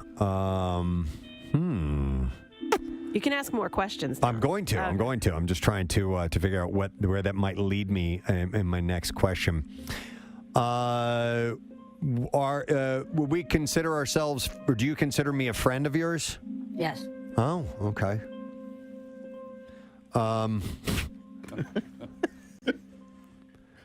Are you from an island nation? Yes. It's Vi. It's okay, Emma, right? Oh, Really? God, you're getting there so close. Oh man, who the hell else is from an island nation? you can think broader. This person may be, I think, more famous than you're thinking. Oh, wait a minute. Shane Victorino? No. All right. Good guess, though. That's 6. That's not a nation, but it's an island. So and now- we have played golf together, so Question number 11, Preston. Yeah, I'm. Expand your search. Yeah. Wise. Yeah. I'll they live in and around the Philadelphia area. Entertainment-wise, journalism, television, island. There are some people who do it all. Who do it all? No more. Oh, okay. So, are you a musician? Yes. Oh. Wow. Name? No. You're a musician. Oh my God. I should know this, right? Okay. All right. Okay. Everyone here is smiling because you know once you know you. Okay. Yeah. Do we play your music on MMR? Yes. Wow. Do you play drums? Yes. Wow. And we're friends. We're considered friends. We're friends. This person's going to kill me. Are you black? Yes. And I still don't know who it is. What a waste of a question. Well, I'm trying to,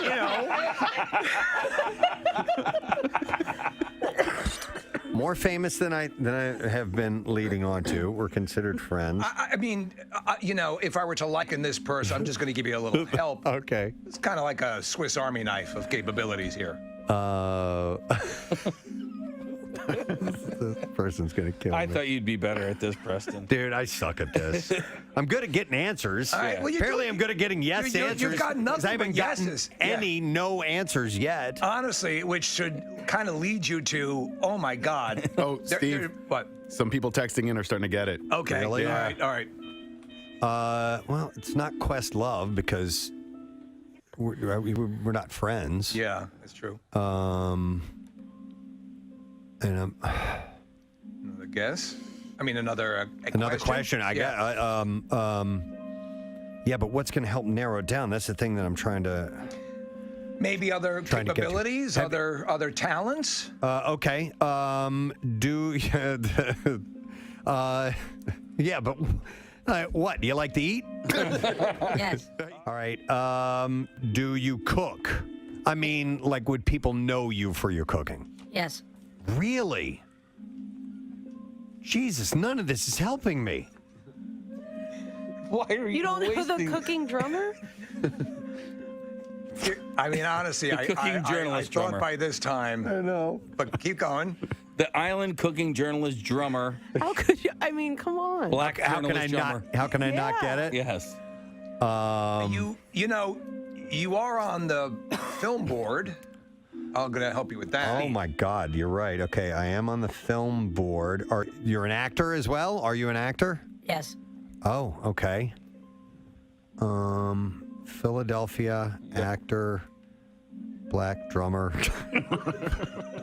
You have 3 questions left, Russ. Really? Yeah. I'll give you another hint. It's the person who texted in Black Tommy Lee. That's wrong. It's not Black Tommy that Lee. helps a lot. Acting. Dude, I'm drawing a blank. Are you giving up? No. Ask a few more. Okay. Maybe some projects or styles of acting roles, movies. You guys are just trying to give this away, aren't you? Well, I mean, I know helping me. he's dying because I know Preston knows it, but he just go ahead. Acting roles. Do you do? Are you mainly known for comedy acting? Yes. Really? It didn't help. Dude, we didn't even use a voice processor there. Did that give it away? Tried to help him, Did you hear the voice? He's gonna know. It didn't give it away. No, it didn't give it away. Oh, man. Don't use the voice processor. Do you have a new movie coming out soon? Yes. Last question, Preston. Oh man, you got it. Man, I don't know. Come on, Preston. This is terrible. Is everybody getting it right on the text? Yeah. Everybody's narrowed it down. And have you been in our studio before? Yes. You have. That's your last question. You should know. I know. I don't know. I don't know. You don't know? Wait till you see him. I have no idea. All right, Preston. Damn it. Take off your blindfold. Okay, let's see. Wait a minute. Preston, this is one of the construction workers in our building currently. He said yes to every question on purpose. You suck.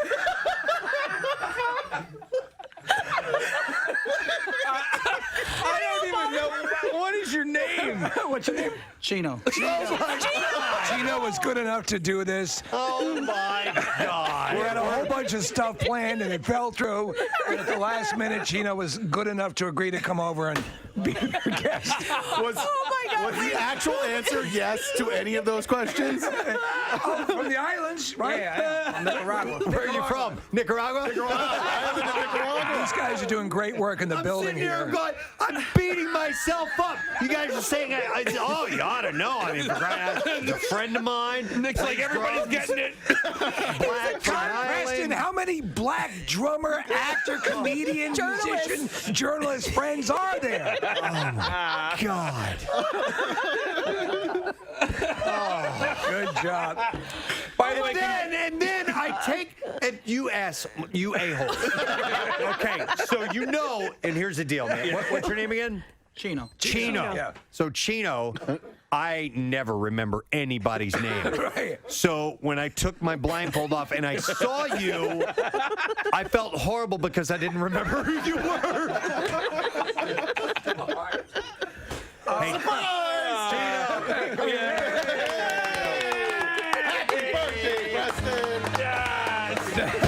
by the way, I want to point something out. Kat, I was giggling at the beginning of sports, and Kathy looks at me. She's like, "What's going on over there?" Ever since we got back from vacation, we do our sports intro is live. All those sound effects, it's not pre-recorded. It's Steve hitting buttons. We're Casey's artists. hitting buttons.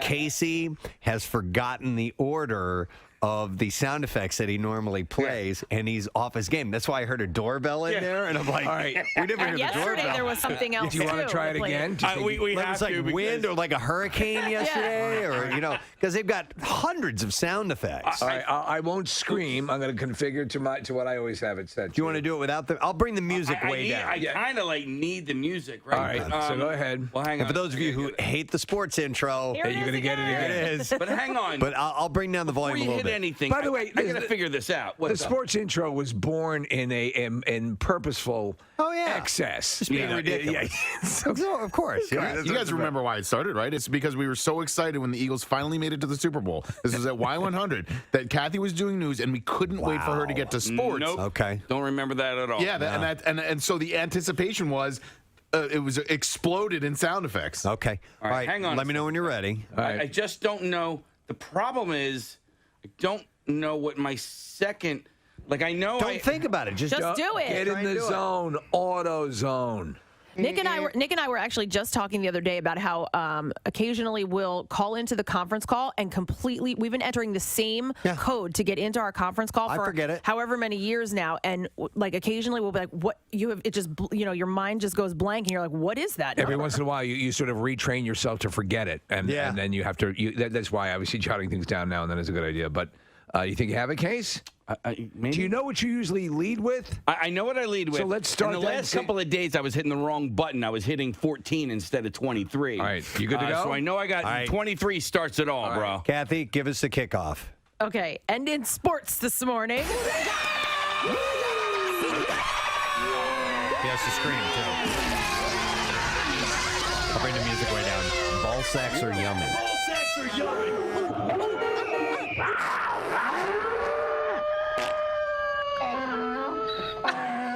And the dolphin. There you go.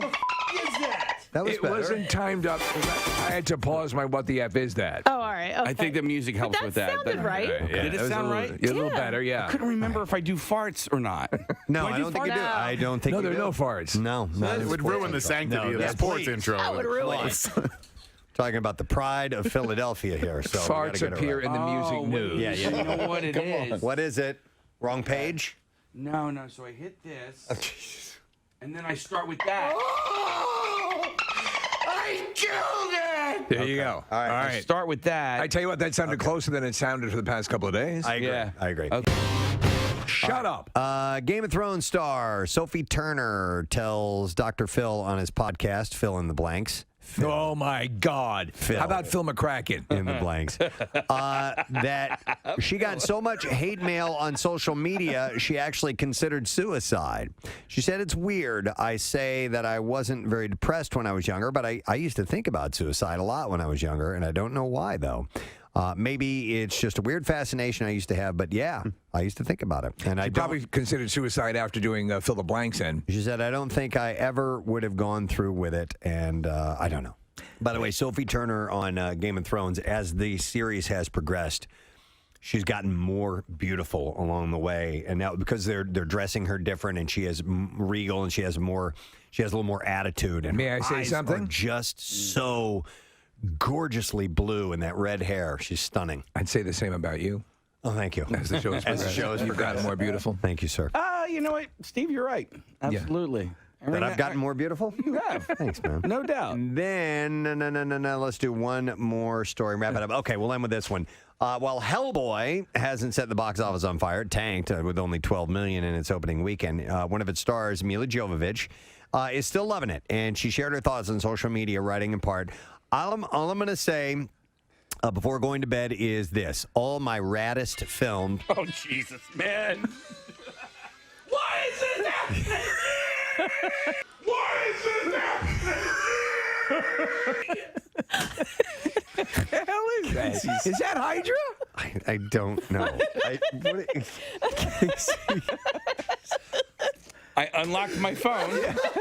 And what was it? It was Ghosts of the Farm. All right, thanks, Kath. Our next guest, we love having in our studio, is going to be at Helium Comedy Club tonight. He's got a lot of fans in Philadelphia. Was even in a very cool Philadelphia-based movie, an Invincible. We've talked to him about that before. An adopted son. The Vince Papale story. Please welcome our friend Dov Davidoff. Yes. Hi, everybody. Thank you so much. Nice to see you, dude. you Speaking of Invincible, I was just glancing at the IMDb, posting of that.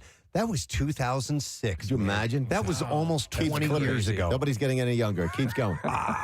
Keeps going. That blows my mind. It doesn't seem like it was that long ago. No, it's wild. You had to have filmed it a year or two before that. Yeah, a year or two before that. Does he have apples in a bag from a factory, like a sealed plastic bag? Well, so I have... so that looked like it came out of a Happy Meal. That's a crazy way to eat an apple from Wawa. I go to Wawa every morning on my way to work. You don't just get an apple like a human being? Nope. I get, and here's why. Because I don't like the sound that it makes when I chew and suck on the apple. Oh, my God. You're a psychopath. Yeah, very much so. Hear me. No. It's just for Kathy's benefit. So every morning you don't slice them at home, huh? I don't slice them. No. I like the Wawa apple slices. Are they peeled? They are. Wow, you're like a 4-year-old. That's great. It's coffee, apple slices, and a soft pretzel every morning. Oh, good. But I haven't gotten the apple. This is my dessert for my breakfast. That's unique. And in the other room, he's got a PB&J with the crust trimmed on it too. A cup of milk and a thermos. Yeah. Just right out of elementary school, and then we trade our lunches at noon. Well, listen, you've got speaking of making things for kids to eat. You've had a kid since we saw you last year. Oh, I've had a kid. Yeah, no doubt about it. Yeah, no. Listen, it's an amazing thing. I mean, if you've never tried it, give it a shot. It's it's wild. Take it up for a spin. No, it's wild. I mean, I don't want to be on the road as much. I want to be with the kids. So boy, girl, how old? Well, we don't know yet.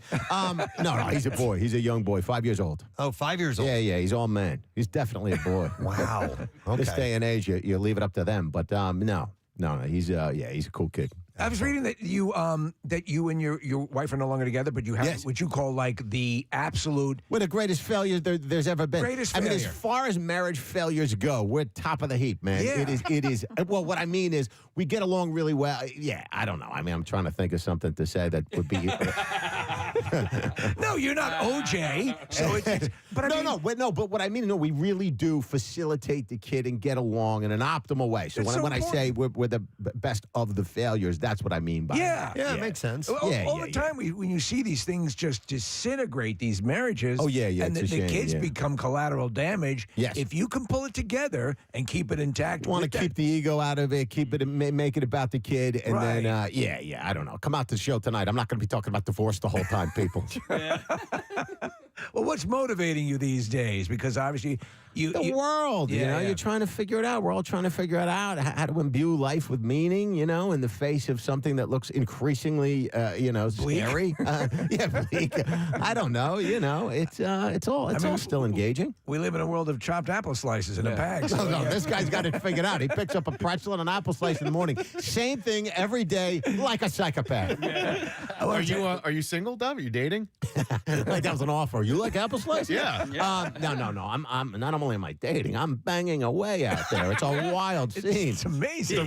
The reason I ask is I brought a date to one of your shows one time. And, Okay, yeah. and I'm not dating her anymore. But it was a Would you comedy- like her? Yeah, I think she's free. But anyway, I think a comedy show is a good date because it was a lot of fun, Okay. and you put on a great show. Okay, thanks. Yeah. I wonder. I guess it could go either way. If you know who you're going to see, then it's safe-ish to bring a date. But it could go the other way on you. I would imagine. But yeah, that sounds interesting. You mentioned dating and it being wild out there. I had a friend who got divorced a couple of years ago, and we caught up, and he's like, he said, dude, this online dating thing, he's like, it's crazy.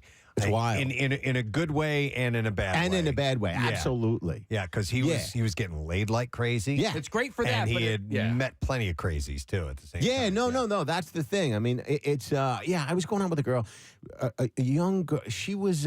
She said she had stopped drinking. I don't know. Was that the case? Well, I tried to write a bit about it, but I opened the freezer drawer and I have these tortilla wraps from Trader Joe that are at the top of the bag. There's that zip lock so you can put it back in the freezer when you're done with it. Right. This chick had raccooned the bag open under the freezer, under the lock. And I'm looking at her like, you stopped drinking years ago? That's how you open a bag, you filthy wolf? What kind of animal tears a bag open so you can't reseal the thing? That's the whole purpose of that damn thing. Yeah, anyway. Did you try any of the apps? Because you were in the club. I'm on the apps, baby. So what did you have success with? I don't make a lot of eye contact. For me, it's mostly from behind. No. Did I have a? Is there a specific app for that? Yeah, exactly. It's called noeyecontact.net. No. It's a bunch of these things are pretty good. I mean, it's it gets wacky. People. Yeah. I just I've heard that from some people that listen, if you want to have a nice casual encounter, apps are great, but it's actually Grindr hard. especially. It's harder. It's harder gets it if done. you're actually trying to get into a relationship. Yeah, So yeah. because a lot of people are using the apps for casual hookups and not necessarily for a long-term sort of thing. Yeah, it's challenging. I mean, there's more boxes to check for a long-term thing. For a short-term thing, all I need is an address. But for a long-term thing, it's. Are you looking for the long term, or are you? I think so. Listen, I already had a kid, so I'm in no rush to find somebody to start, compromising the rest of my life with. But perhaps at some point, Is there an onus then when you have a kid, obviously? Yeah. Now you have to find somebody who's going to please you and feed your soul and do all that stuff. But the kid also has to have right? Yeah, no. It's it makes it a bit more challenging, but you become more of an adult as well. And my kid's with my ex-wife 4 days a week, and we still get along. I spent Christmas with my ex-wife, her husband, their new baby, his 2 children. Yeah, and then I rented a house in the Berkshires, and we all stayed together for. Wow. Yeah. That's All cool. right, That's very cool. It is cool, and I'm just wondering, like you just must be either supremely confident in yourself or okay. So was it? So were there underlying? Was it okay for you? I'm real grateful that she hooked up with someone that's as good of a father, like a decent human being as he is, and so that overrides any kind of feelings that would be darker. What's funny is to hear you, and I love your stuff and follow you, and your friendship with Brian Callen. I find very fun. Many years, but he's very candid about talking about he really digs you because you seem to have sheared off a lot of the stuff in life that does not matter. You had a wild life growing up. Yeah, that's right. And so you had in fact, I believe your mom and dad were divorced but living in the same house. Oh, it was a wild scene. Explain baby. that. My mother was on her way to on her way to India to teach piano, and she stopped off to meet her friend in Jersey. There was a lesbian woman who owned a monkey, and that woman was renting an old house for my father. Right. And then my mother was on a commune, a cult upstate, and they were convinced that the nuclear apocalypse was inevitable, but they would be saved by a force field, and they were building Earth-integrated housing. It was just a weird scene, right? And then, you're bearing witness to this at what age? Yeah, range? but they were divorced immediately, but lived in 2 parts. I mean, I wrote a book about a memoir about that stuff. But Road it's Dog. Yeah, you know, I mean, that's why you get into comedy. You got to be mentally ill, and then you're trying to reconcile your life, and that's how you end up writing jokes. I don't know. We were talking about you and about how you have sort of, with your film work, and obviously stand-up is your thing. Yeah, that's what you love the most. But I'm an investor. I bought a building a long time ago and then refied and did another deal, and then I got into development, and so I'm no longer hooked into hoping a director hire. It's a different. Wow. So this whole thing, this whole aspect, I have been since I was in my mid-20s. Yeah. So where's the property? Is it in a commercial building? In Brooklyn. I just Really? built 26 units in Brooklyn. Yeah. Oh my God, that's not a bad spot. That's as prime as you can get. Well, yeah, I mean, yeah, it's a couple of blocks off the A train. I got into that because the entertainment business it's a feast or famine business, and I have some time during the day.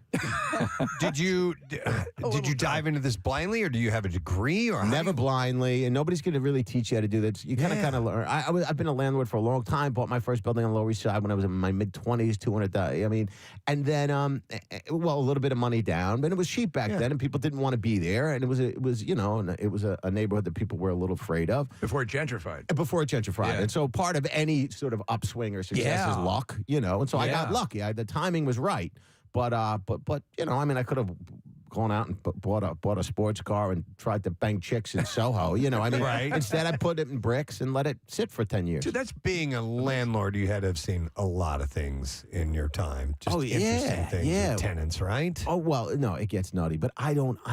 I build in a 6% reserve for management. So if 6% of the gross goes to management, I'm not going to be taking calls in the middle of the night from nutty people that think the radiator's talking. Right. No, you got to keep a firewall in between you and the public. That's it.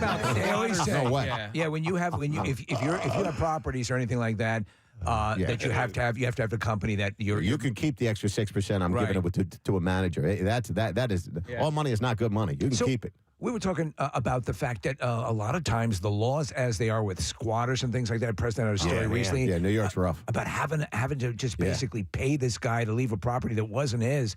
Yeah. So have you had to deal with that kind of? I spent $250,000 buying two 1-bedrooms out. Meaning, back when you could flip the 1-bedrooms and get them back into free market status, I gave $125,000 to walk. Another guy, same thing, 125. Okay. Just to walk. But the law just to walk away from his lease. Wow. That's crazy. Yeah. So had the lease lapsed and they just said, I'm not leaving? No, he didn't want to leave at all, which is why if he wanted to leave, I wouldn't have given him the 125. All right, so then let me ask. I said, listen, go put some money down, buy a place in Florida, do whatever the hell you want to do. This was 10 years ago when 125 meant more. Right. Could I then, as start up a business and become a squatter and just get paid out to? Well, no, only because you'd have to have a stabilized lease, so it would have to be valuable enough for me. Meaning, if you're under market by 25-30%, and I'm going to sell the building soon, it's worth it for me to give you a couple $100,000. If you have a 2-bedroom apartment, you're undervalued by $1,000 a month. My brain is only hearing sounds. I'm not actually hearing words. To clarify, these aren't people that you were evicting because they were like lighting them. Oh, I wasn't a victim. Yeah. They were doing nothing wrong. I said, do you want to leave? Would you like cash? There you go. Yeah. So that's a smart movie. It's a business movie you were doing. It worked for both of us. Okay. Yeah. And so you made it worth their while. Yes. Come out to Helium tonight, by the way. It's going to be hilarious. Yes. Well, it is. It's fascinating. No. It is interesting. I mean, because so many, who is it? Guns N' Roses turns out to be a financial. Duff McKagan. Duff McKagan writes books on investing. Yeah, so here you are, a real estate mogul. Yeah, no, certainly not a mogul, but I've got enough experience to talk about it without, from a point of non-ignorance. Yeah, and that's pretty wild because I mean, again, it's you're in some prime real estate. So do you ever see yourself? I mean, with that working for you, would you ever leave entertainment, or is this? No. Stand-up is a way for me to keep sane. I mean, it's a way, and also I still enjoy it, and there's still things to figure out, and jokes are still challenging to write, and it's I don't know. I mean, you don't want to get into the X's and O's of buying mortgages and underwriting distressed debt. It's not that fascinating. So what's more insane, real estate or entertainment business? Oh, they're both. I mean, listen, business is.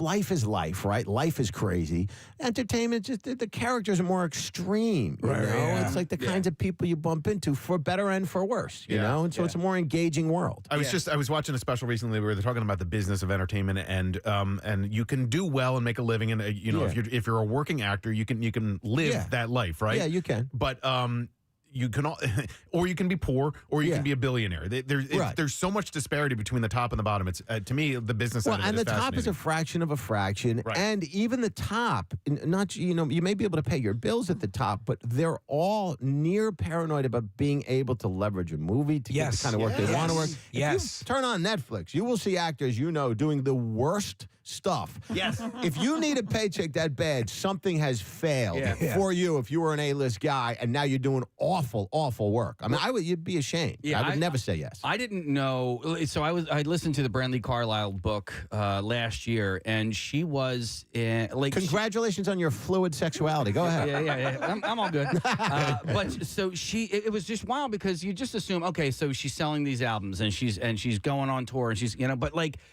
There were moments where, like, even though she was, making a decent amount of money, where she didn't have any money in her bank account. Oh, no doubt. And she didn't have money to do the renovations on her house that she wanted to. And then, let me just get out and tour real quick and make a couple extra bucks. No, when I was doing a series, I mean, the way the numbers work is like I was getting $30,000 an episode. Takes a week to shoot an episode. You're like, that's great, $30,000 a week. No, it's not. There's only 12 episodes in a season on average now. If it goes for 3 seasons, that's I mean, in the end, and you're locked into a contract.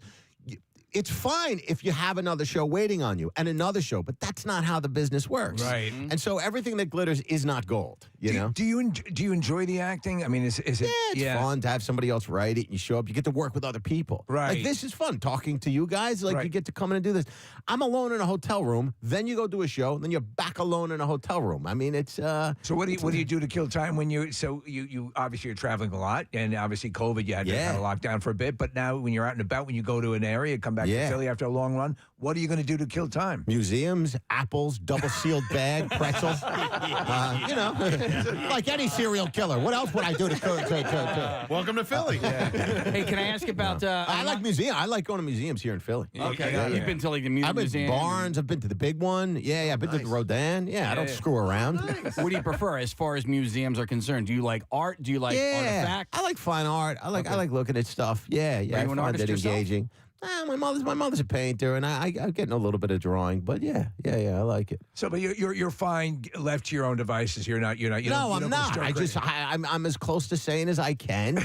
And you go to a museum and you talk about that, but a lot of time is spent staring at a wall, wondering why I'm here and how I got here and what I'm doing with my life. Yeah. Well, to me, that's the ultimate thing is that you're working for an hour. Yeah. Or 2 hours if you do a couple shows. Tonight's one show. Yeah. Helium, one show tonight. You'll never regret it. And then where tomorrow? What's that? Then where tomorrow? Back in the city. I'm at the Comedy Cellar tomorrow night for 3 shows, and then on Saturday, same thing. So the thing that I notice about your material, which I love, is that you're one of these guys who's sort of gifted with. I think your stuff is theft proof because it has to be delivered by you. It's relatively theft proof, right? You know what I'm saying? Yeah. And so with that, you would think writing would be easier for you because you're always writing in your own voice, but it's not. Right? No, I'm not making it funny. I wonder, the best guys in history, maybe are they hitting? Are they at 300? Are they batting on new material? It's like nobody's got this figured out. You got to figure it out in front of them, and most of the time they're going to tell you it's failing. It's not funny. That's what the audience is going to tell you. I really enjoyed your story arc in Crashing, and but I want to ask about that because you're in that show, that HBO show, in the HBO show, your character is kind of a hack. Yeah. He's hacking. He's managing the local club, and he's always giving advice to comedians, like real specific advice. Like you don't want to touch the mic stand first 2 years of stand up. Like guys that give you advice like that, like shut you up. What are you talking about? So how much of that was written for you, and how much were you able to contribute? It was written, but then they let you improv and add to it and all that. And we all knew guys like that coming up that would give you weird advice. You know? There was a guy when I saw that your character in that. There was a guy, and I keep mentioning him on the show. He used to own a place on Long Island. It was called Dixon's White House. His whole claim to fame was that he looked like Nixon during the Nixon administration, and that was it. But he never done stand up. His only claim to fame was that he looked like a president. But he would dispense this. Like everyone would be going, "What are you talking about?" Touching the mic thing was one of his big things that he talked about. Some of those guys. So crazy. Yeah, there's a line in the thing where the guy's giving somebody advice. He's like, "Are you fat? Are you skinny? We don't know. You got to lose 10 or gain 30. Make a choice." It's like all this weird, specific advice. It doesn't make any sense. Right, it's not ever tested. Do you give advice at all to comedians that are looking for it? like Phil fill your head with stuff that's it's your own thoughts as best you can, like general stuff, like, because you don't want to be doing jokes that are just like that guy, you know. You want to come up with your own point of view, but it's an entirely general experience of advice I would give. It's not even advice. It's just like, you know, think and question. I don't know. It was wild because we had David Tell is one of our, you know. Oh, Dave's he's the greatest. He's just a great friend of the show. He's the greatest. Super nice. And he was talking about going through that thing where he's like trying to stay on his game. And I'm like, you're freaking David Tell. No, man, he's nuts like that. Yeah, but he's still closing shows. He still chooses to go and close a show at 2 a.m. constantly. Yeah, but he just keeps working because does that motivate you at all? Or does having a building complex help mitigate that? No, I mean, it helps. I like to be able to say no if someone asks me to do something I don't want to do. I don't want to be like an actor doing those. I mean, I've seen actors that had real careers that they're taking paychecks on stuff that's embarrassing. Right. Mm-hmm. I mean, you see it all over Netflix, all over any of these streaming services. You're like, that's what you're doing now?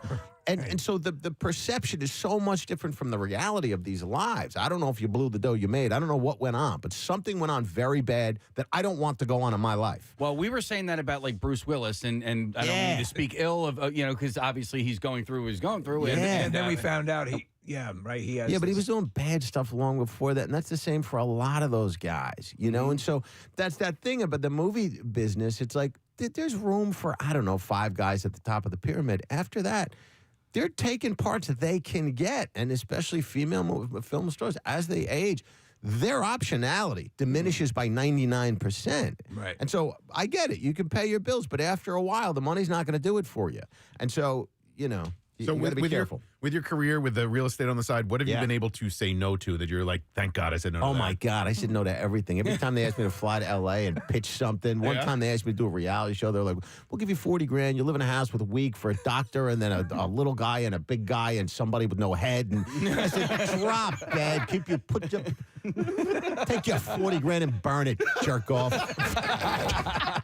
I got to go humiliate myself for your big $40,000, which is $27,000 after taxes and less than that after the manager. Drop dead. They probably saw your responses as being on the fence. Yeah, I was on the fence. I was on the fence.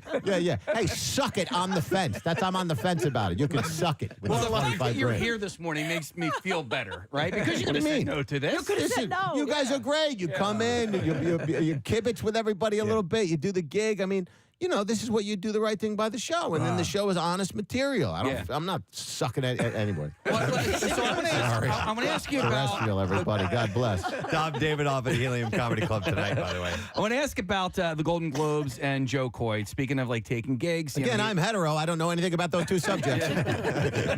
No, so he took that gig 10 days. I don't necessarily know if that was a money thing or like. I don't know. Yeah, I don't know. I mean, if you watch a lot of, you know, if you're presented with the Golden Globes, I guess something some like people that would could look be at that fun. and go, oh, I can make this work. But they, it's I don't. It's but if funny. you're presented with a bad reality show, a bad one, you know, or you're presented with real B movie with real bad dialogue, and you see, you know, it's like you want to be able to maintain some dignity. You know, it's funny though with Joe Coy, and he's right after it. He's talking about it. He's saying, this. So I think he's handling it the right way. It took. I don't know anything about it. I like Joe. I mean, I've known Joe for years. But I don't know. Yeah, sometimes you have things that just go awry. Look at Louis C.K. You know, for all that stuff that went down. Yeah, and he's back, and he's. Louis great, man. He's performing. But he's such a unique voice, you know. It's he's such a unique guy. Yeah, that's a different story. Louis, a lot of comedians are comedians, you know, but Louis is actually pushing the form. you know, he's an artist. It's something else. Is there anybody you turn to if you have something that I mean, because obviously you're Colin Quinn. Colin, he's one of the big brains. Colin wrote a blurb for your book. Yeah, but he's also one of the few guys. I mean, he generates those hour specials that are narrative, that's a thread about the history of the world. Like that's a high level of difficulty. You got to be a lunatic to write that. Would that appeal to you at all? Doing the quote one man show? I mean, you know, if they're like, look, stand up is a kind of a one man show. But there's enough. It's about the jokes, and so. if you're going to fit the jokes within a specific narrative like that, then you have to write jokes about the history of the world or about the history of New York City. That's a high bar of difficulty. Yeah. I want to ask about because sometimes I'll watch stand up and the comedian is not holding a microphone. It's like a headset. Oh, yeah, that's weird, right? I can't. It's hard to get over that. I can't, right? Yeah. You feel like you're at the home show and he's demonstrating a mop. Yeah, or he's talking you through an elephant act at a circus. It's like, it's weird. There's a lot of interesting choices that I watch that comedians make, like even the way they hold the microphone. Yeah, I would ask for a microphone. I don't want an earpiece. Yeah. Well, that's said that you use mic technique as well to get certain effects if you want to be back here. I mean, we all know Todd Glass does half of his act. Mom, I can't get inside. It's true. Yeah, it changes tonally. That's why we went with actual physical microphones. They originally talked about doing the headset thing, and it's like, no, you need to look like a radio station. I like a mic. Yeah. It makes a big difference. So after here, where are you off to? Hotel. Sonesta, downtown Philly. If you're single, I'm on the apps. And then you do the comedy. You were saying the Comedy Cellar. That's where you're going to be this weekend. This weekend. Yeah. So I was in New York City a couple of weekends ago, and it was just wild because we went to a concert, but I was looking at the lineup. At the Comedy Cellar, at the midnight show. So we could have gone to this concert and then gone to the Comedy Cellar. Yeah. It's just insane.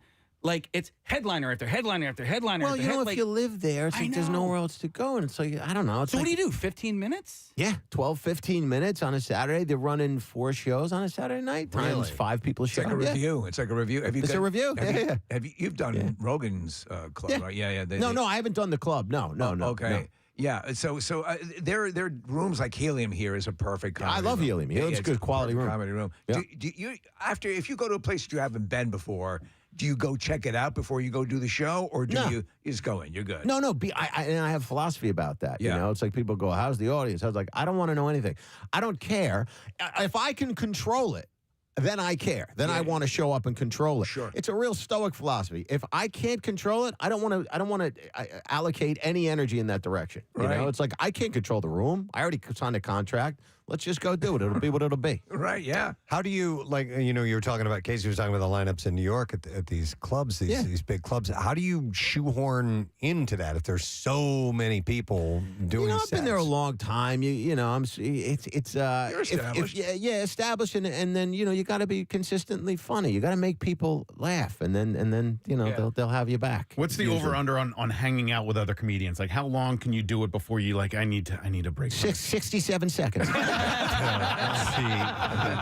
It's a minute 07. That's right. No. It all depends on the guy. You know, it's like if you're talking to somebody you can talk to, it's great. If not, you pair the best with Brian Callen. Would you say is he your best bud? Yeah. Probably in comedy. Yeah. You did a great thing. I thought it was terrific. He does this thing because he's stuck in traffic so much in L.A. He does an interview show over the Bluetooth. And you were his first guest, I think. Probably, right? yeah. And it was good. It was. Well, he's an interesting guy. Callen. Yeah. He's an interesting guy. He was born in the Philippines, and he's lived all over the world. He's hilarious. He's an interesting guy. Are you friends with Frank Grillo as well, tacitly? Yeah, Frank. Yeah. Frank is like Frank. impossibly a physical specimen that actually pisses you off. I know you're boxing. You're a boxer. Yeah, right? I move around a little bit. Yeah. I used to run into Frank once in a while in a boxing gym in New York. But The other annoying thing about Frank's looks is he knows it. He does. He was in here and. He's possessed of that. Yeah. He's not without vanity. No, but Frank's a good dude. I like Frank, yeah. All right, well, listen, we're excited you're in town and want to send people to the show. Helium Comedy Club tonight, 8 o'clock is where you can see Dov and get tickets at heliumcomedy.com. But thanks for stopping by here, Thank you very much, guys. I appreciate it. Too. Absolutely. Dov Davidoff, guys. Go see him, please. We're going to take a break. We'll be right back. Stay with us.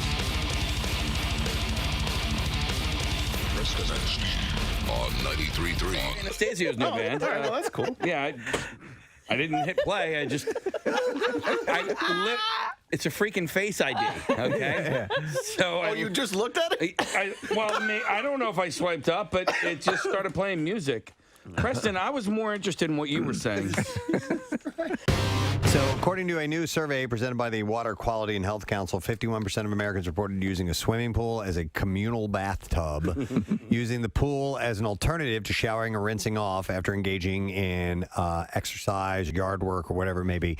Even though 64% of Americans know that pool chemicals don't eliminate the need to shower, people continue to do it anyway. By the way, the survey comes as experts from the council, the U.S. Centers for Disease Control and Prevention, and, which I didn't know existed, the Pool and Hot Tub Alliance. Oh, that's great. That's what Darth Vader faces off in the second movie. Work to educate the public on healthy and safe swimming. We shall crush the Pool Alliance. Yes, my name is Mortimer Sanchez, and I'm with the Pool Alliance. And we think you're a bad leader. The survey also revealed... I don't care. The survey also revealed that 24% of Americans would go into a pool within 1 hour of having diarrhea. See, that's now listen. That's why public pools are just not my thing. Spend all day on the toilet. You know what I need to do? I need to take a swim. Get some of that residual out. To check the chlorine and pH levels for a personal public pool, the council is offering free pool test kits through its 15th annual Healthy Pools campaign on its website. This is the Alliance. This is the Pool and Hot Tub Alliance.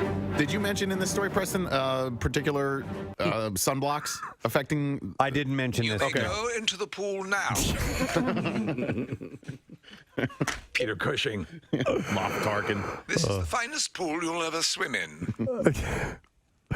What were you saying, Nick? Sunscreens? Yeah, the reason that I bring it up is that I went on a snorkel, not a scuba, or a snorkel, but a snorkel. It's the latest craze that's sweeping the beaches of America. Snorkeling. Get some Beach Boys. Yes! Yeah, that'd be Going great. outside, hanging tan, snookling all day long. Serpent USA, please. Oh, sorry. I know what the snookle is, if I may suggest. And the snorkel. Ladies and gentlemen. Snorkel USA. Like California. I'm such an idiot.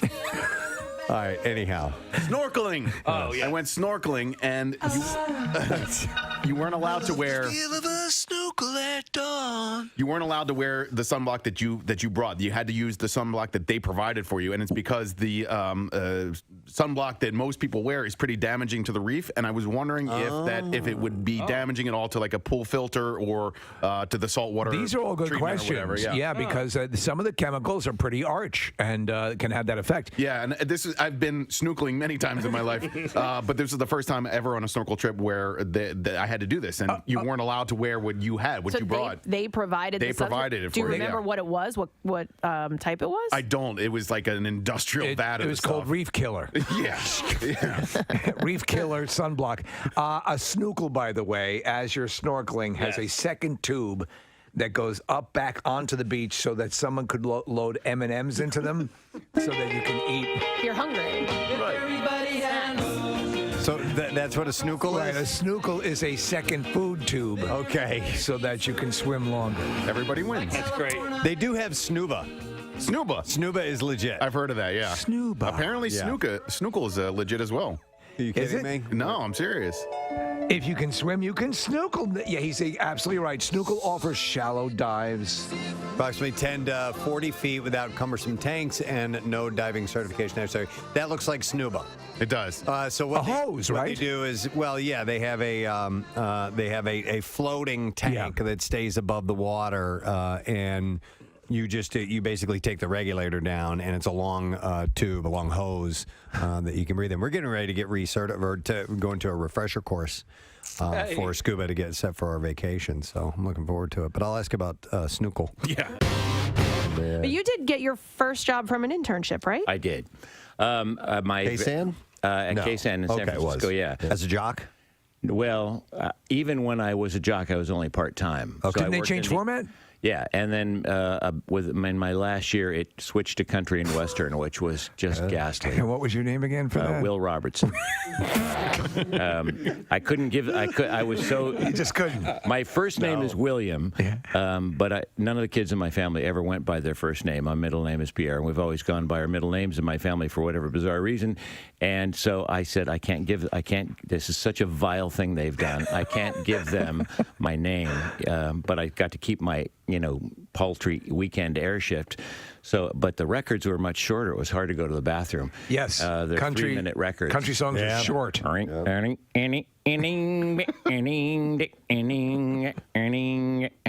And divorces and cheating and trains and drinking and prison. Trains. Cheating on trains. Yeah. I mean, some themes that go through. Now I actually got to like a lot of the music too, but it was here comes another 5 songs in country stereo. Yeah. Yeah. That country sort of stereo. That was the tagline? Country stereo. Something like that. And then they had this horrible jingles. The spirit of the West is alive and well and living in Contra Costa County and living in Marin County and living in Sonoma County. Name all the counties. They name all the counties. Oh my God! You all got us a story there, Presbo. We do. Yeah, we do. And now decades, one station. Yeah. I've only been at 2 stations. That's wild. So Will Robertson and Kenny. What was his name? Who, me? Yeah. Kenny Knight. Kenny Knight. Yeah, but when I worked at a country station I did weekends. It was down the hall, and they needed a part-timer, and I did whatever I could to be in the radio business. I was Kenny Big Rig Rider. Kenny Big Rig Rider. Big Rig Rider. Yeah. We got to get us a morning show with Will Robertson and Kenny Big Rig Rider. That's a good team up. Hell right there. yeah. I like And it. then I went by Don Imus.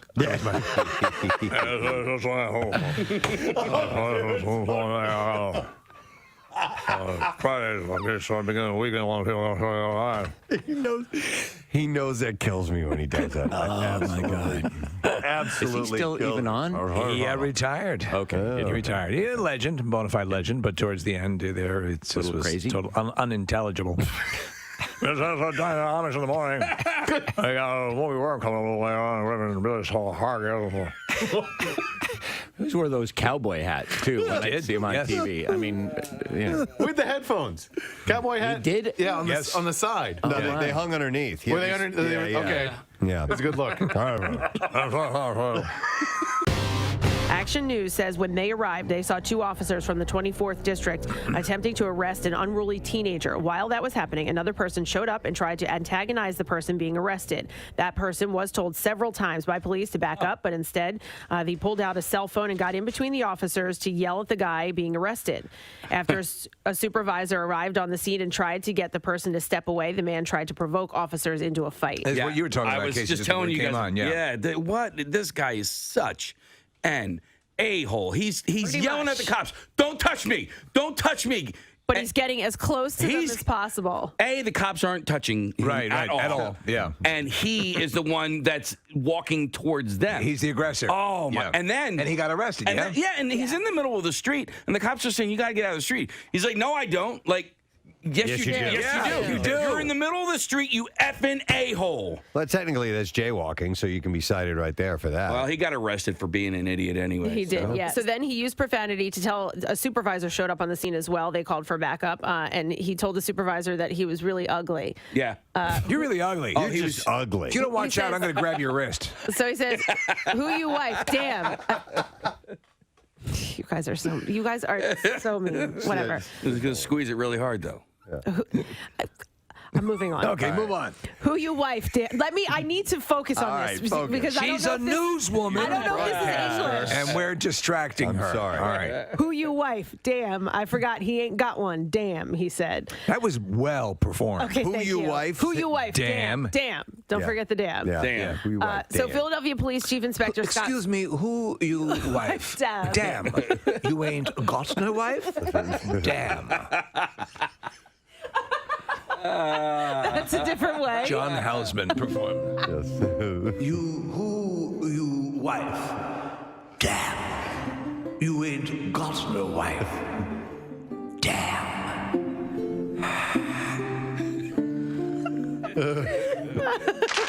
Well done. Well done. You know what? It's was like very I well was done. there. Exactly. It's like I was there on the scene.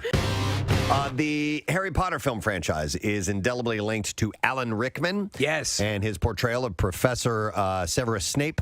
But Rickman wasn't as enamored with the role as fans were and still are, a new trove of letters reveals. I think it sucks a bag of beans. Mr. Potter, this role sucks a big bag of Harry D. If he didn't like it or had issues with it, it certainly didn't show up on screen. He was excellent, and to his emotional, spoiler alert, ending in the series. Yeah. He was a critical part of it. Yep. Many of you are surely wondering why I have summoned you at this hour.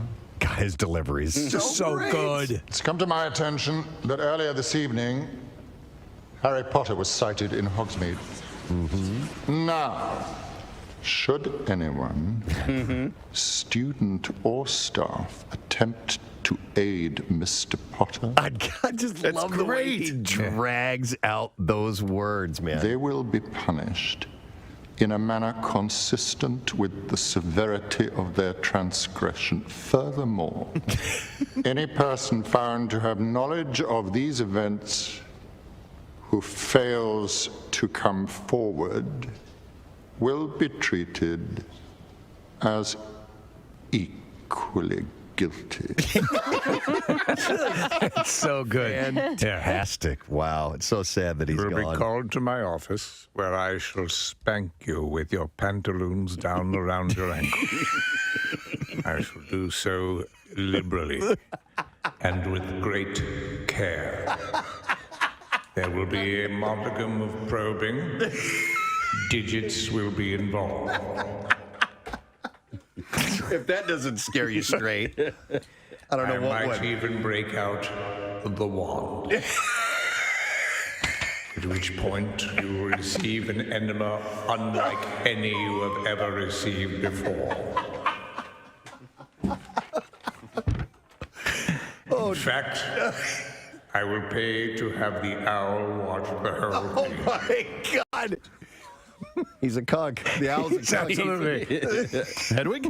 Yeah. That's his And then, when it is all done, I shall pleasure myself into the sorting hat. Oh my God. Not the sorting hat. Oh, man. Oh my God. He's gone off the deep end. That's when Rickman became bored with the character. Right. He's like, needed to add a little flavor to it. Sure. Oh, wow. Because of his pentameter, I have had this ongoing debate as to whether or not he says yippee-ki-yay, I'll say truck, mutta truck or mutta trucka. And that haunts you? Well, I mean, I've talked about this ever since the movie came out. Does he put an ER at the end of... I don't think Bless me, Father, for I have sinned. Yes. I'm worried about Alan Rickman's delivery of the role, Yippee-ki-yay, Mother Trucker. Do you have any sins to tell me about, son? No. I just thought I'd talk about I just this. wanted to seek your counsel. Yeah. I don't know. I don't think there's an ER. I think it's Me The neither. question you just raised is easily one of the most imbecilic things I've ever heard. I want you to come to my office, where I shall lock the door and spank your buttocks. Zombie raccoons. That's my thing. Yes. That clumsily walk on two legs and show their teeth are staggering around suburban Chicago, and authorities are warning locals to hide their pets. A spike in raccoons testing positive for distemper in Riverside, Illinois, is to blame for the bizarre sightings of contaminated animals that the disease causes to appear zombie-like. While zombie raccoons don't eat brains, distemper is highly contagious. If you're feeding wildlife and that raccoon ate out of your bowl, or cat food for your stray cats, and your puppy goes over, the saliva can be contagious. They sent in a Negan raccoon to take care of everything. Well.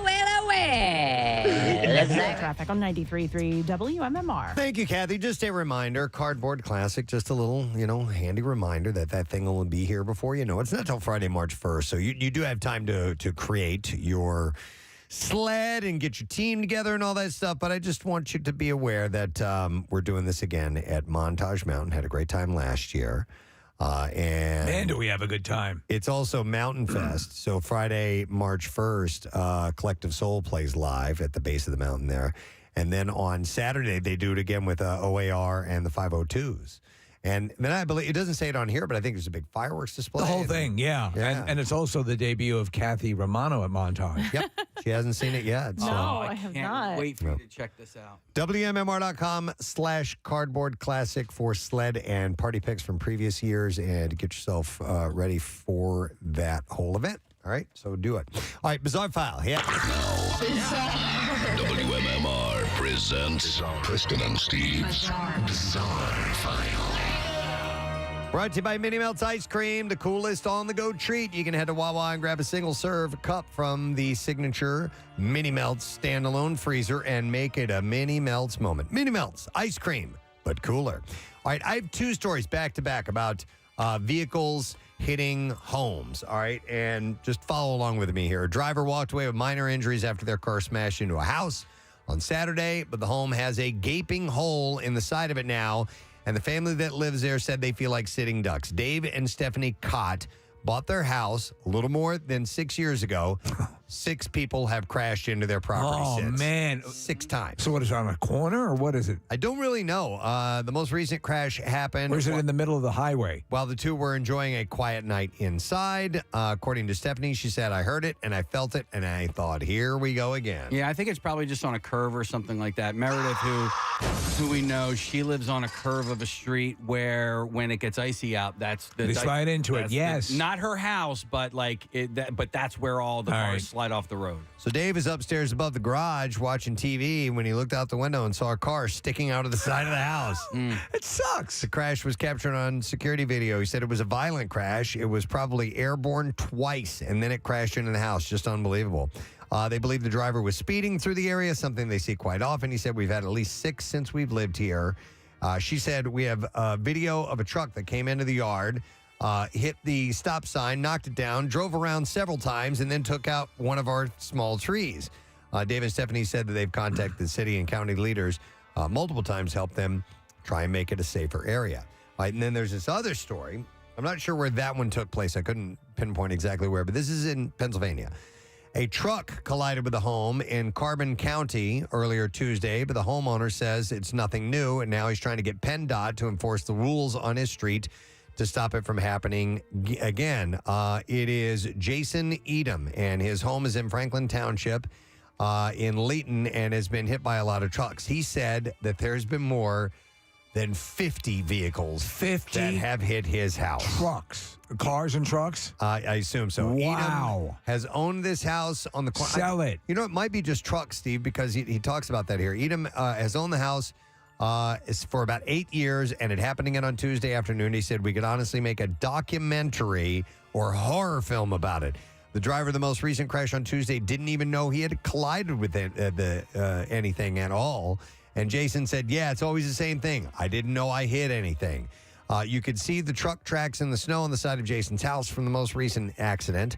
Edom's porch has been pulled from the house. Oh, my and God. And was forced to install barriers like large concrete blocks to prevent major damage a few years ago. And even now, the sound of a truck coming around the corner startles him. He said since the blocks have been there a little over a year, they've been moved back in their place, and I think 3 or 4 times.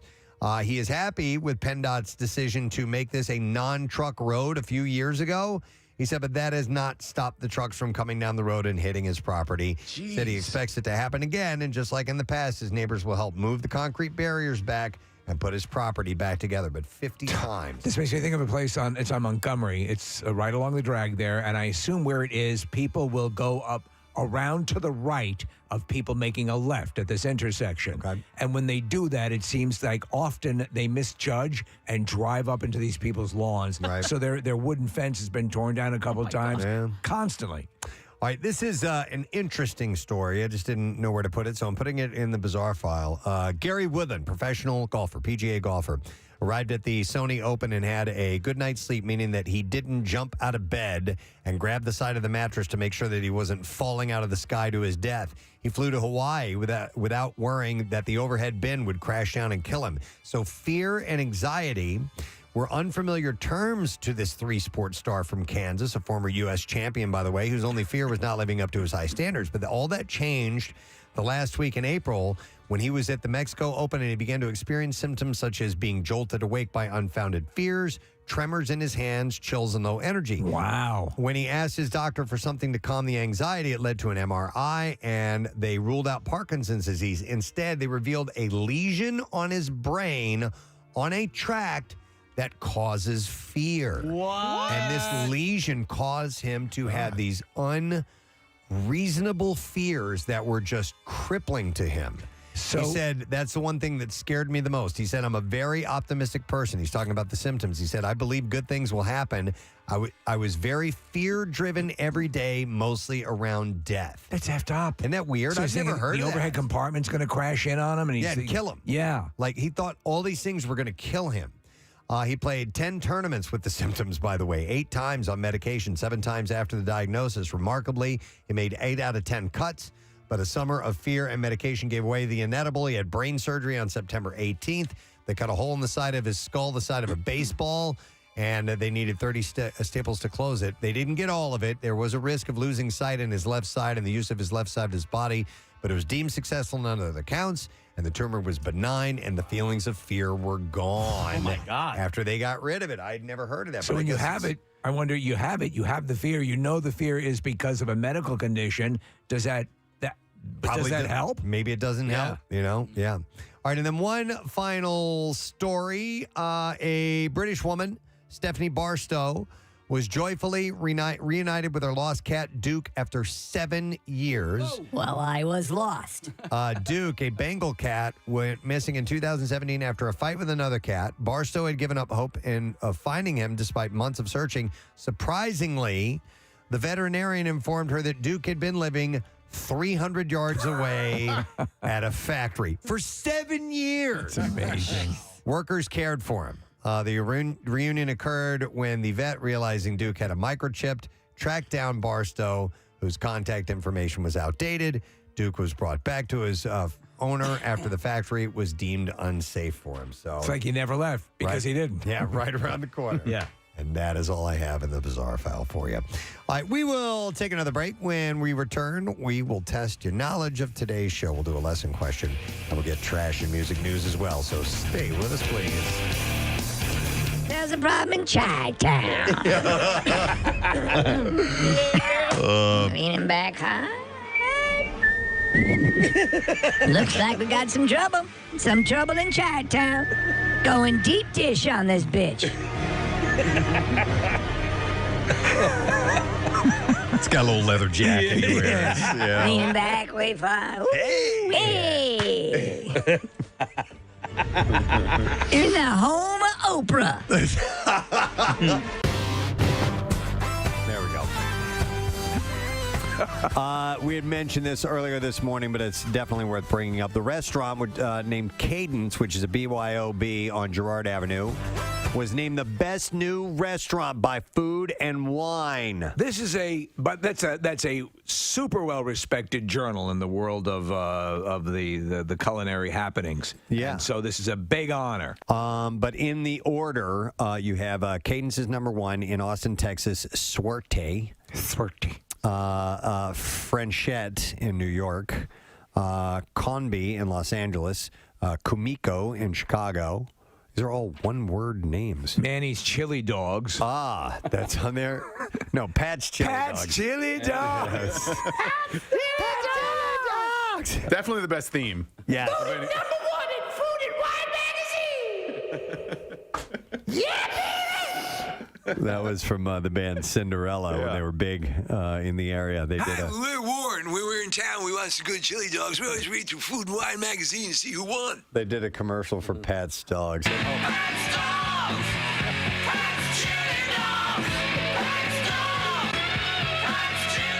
That building is now a We Buy Gold. Oh, is it really? We buy gold. Gold for sale. No more chili dogs. I'm not going west.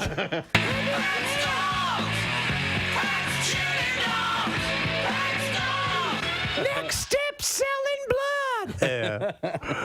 Yeah. So number 6 on this list is Ada, which is Ada Indian Canteen. Ooh, I love canteens. When you go in out, you need water.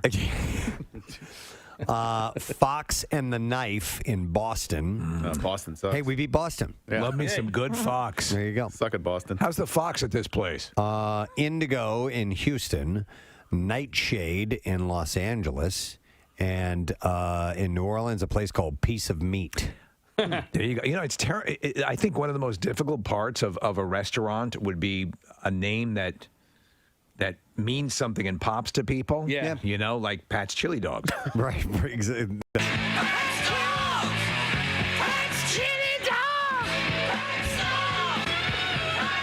Yeah, I mean, you know, the name will only get you so far, but it is an added bonus. Answer the phone, by the way. Thank you very much. I don't know. If you had a restaurant, what would you name it? I'd name it Answer the Phone. Yeah, thank you. Because I'm sorry. I'm tired of waving my arms. Yeah. It's been happening You the lose last few business. days, and I'm just going to say answer the phone. Answer the goddamn phone. Yeah, answer. In fact, I'll say it that way. Yeah. That should be the name of the restaurant. Answer the goddamn. Answer the goddamn. Answer the goddamn phone! Great food! Answer the goddamn phone! Open all night!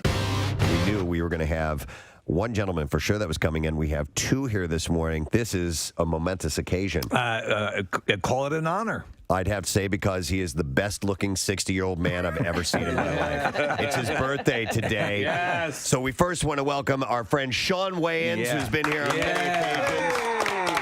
And his brother, Keenan Ivory Wayans, is here celebrating his birthday today. Oh, this is how you do it. This is how you do it, man. Welcome to Philadelphia. Yeah, well, now all the women in my family are going to kill you because you said my age. And they all lie about theirs. So You're working as a stand-up when you met Robert Townsend, correct? yeah, well, when I met Robert and Eddie and all of us, we all started out at the same time and in the club in New York at the Improv. Yeah. And that's sort of how we, started working together. And you, I believe, if the legend is correct, that you are one of the writers or co-writers on Raw, correct? Yeah, on Raw, I worked on that with Eddie. I also produced it, and Robert directed it. I remember that day. Oh, there was a picture. Put the picture back up. Yeah. I was back there with you guys, right? And I was slapboxing with Eddie, and I almost hit him, and then security grabbed me and was like, all right. All right, Junior, you about to mess up this money. Go sit your ass down. Wow. So that's cool. But all you guys have had such a massive effect on comedy and a type of comedy that I love, we all love, that is, you helped usher it in. Eddie Murphy did as well. What happened in my career was I started out, sort of by myself. Yeah. And then as my family started getting into the business, I kind of realized that it was either going to be all of us or one. So I decided to make it about all of us. So I kind of stepped away from acting and started to cultivate. Yeah, exactly. So, and Sean, we were talking earlier about how you were first on the show as the DJ. Yeah. And you'd already been doing comedy. You're doing stuff like that. But so from your point, Keenan, as you're seeing family member after family member, I want to do this. I want to do this. Mm-hmm. Is it a double-edged sword, or what do you first say to them when they come to you and they say you as sort of the default patriarch? I want to do this. He nurtured us. Yeah. My thing with them was as long as you're willing to work. I always wanted them to know that it wasn't easy, and I would give them small opportunities in the beginning. I never gave anyone a starring role who wasn't ready, and like I said, I made sure that they all put in their work, and it is the fact that they're where they are in their careers now is testament to the everybody fact that they came in the right way. Did anybody ever get mad at you saying, "Hey, I'm ready for my starring role"? Always. When Damon first started, I was the DJ, man. And you were a damn good DJ. I could play sketches too and scratch. Some clouds and sun. Today's high, 48. Still looks pretty breezy out today. It do. And tomorrow we're going to have clouds high 49. Saturday, not too bad, 55 degrees. And it's showing the little windy icon. So I guess it's going to be breezy then, too. And then we start really cooling off. Like Monday, we're only going to top out like freezing, like 32 degrees. So we do have some really, really cold stuff still that's on the way. Let's give some away. We have less than question prize, 4-pack of tickets for the 2024 Philadelphia Auto Show. I've not had a chance to look at these yet, so let me glance and see what kind of question, we would like to ask you. Let us go with, all right, we had a bizarre file story. Counterfeit $100 bills that were actually made for movie sets used in a Wawa in New Jersey. Whose face was on the bills? 215-263-WMMR. Let's see if you know. Counterfeit $100 bills originally made for movie sets were used in a Wawa in New Jersey. Whose face was on the bills? Steve said it. 215-263-WMMR. Call if you know. The trash business is a gold mine. 93.3 WMMR with Preston and Steve's Hollywood Trash. Here we go. What's up this morning, Steve? Well, former NFL star Muhammad Wilkerson was arrested again on Christmas Eve for driving drunk with a loaded gun on the passenger seat. Wilkerson explained, saying he was drive-by caroling. Oh, my Sounds God. fun. Former GMA3 co-hosts TJ Holmes and Amy Roback revealing on their podcast that they are into handcuffs and shower sex.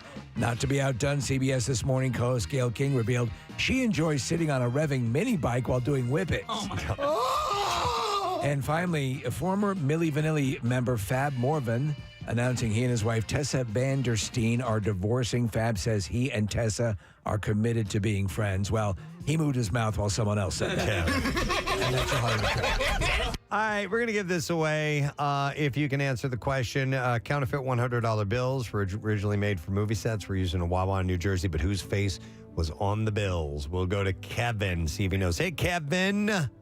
Hey, guys, I'm not going to ask you how you're doing this morning. Thank you. How rude. That's just terrible. All right, whose face were on the bills? John Wick. John Wick. Was on the bills. All right, Kevin, hang on. 4-pack of tickets, 2024 Philadelphia Auto Show, PA Convention Center. January 13th to the 21st. New cars, classics, customs, and everything in between. You can come and find out what fuels you. Tickets are on sale now at PhillyAutoShow.com. What am I missing? Our disco lights. Oh, the disco lights are on. We got to dance when it happens. Now, Preston and Steve's Music News on 93.3 WMMR.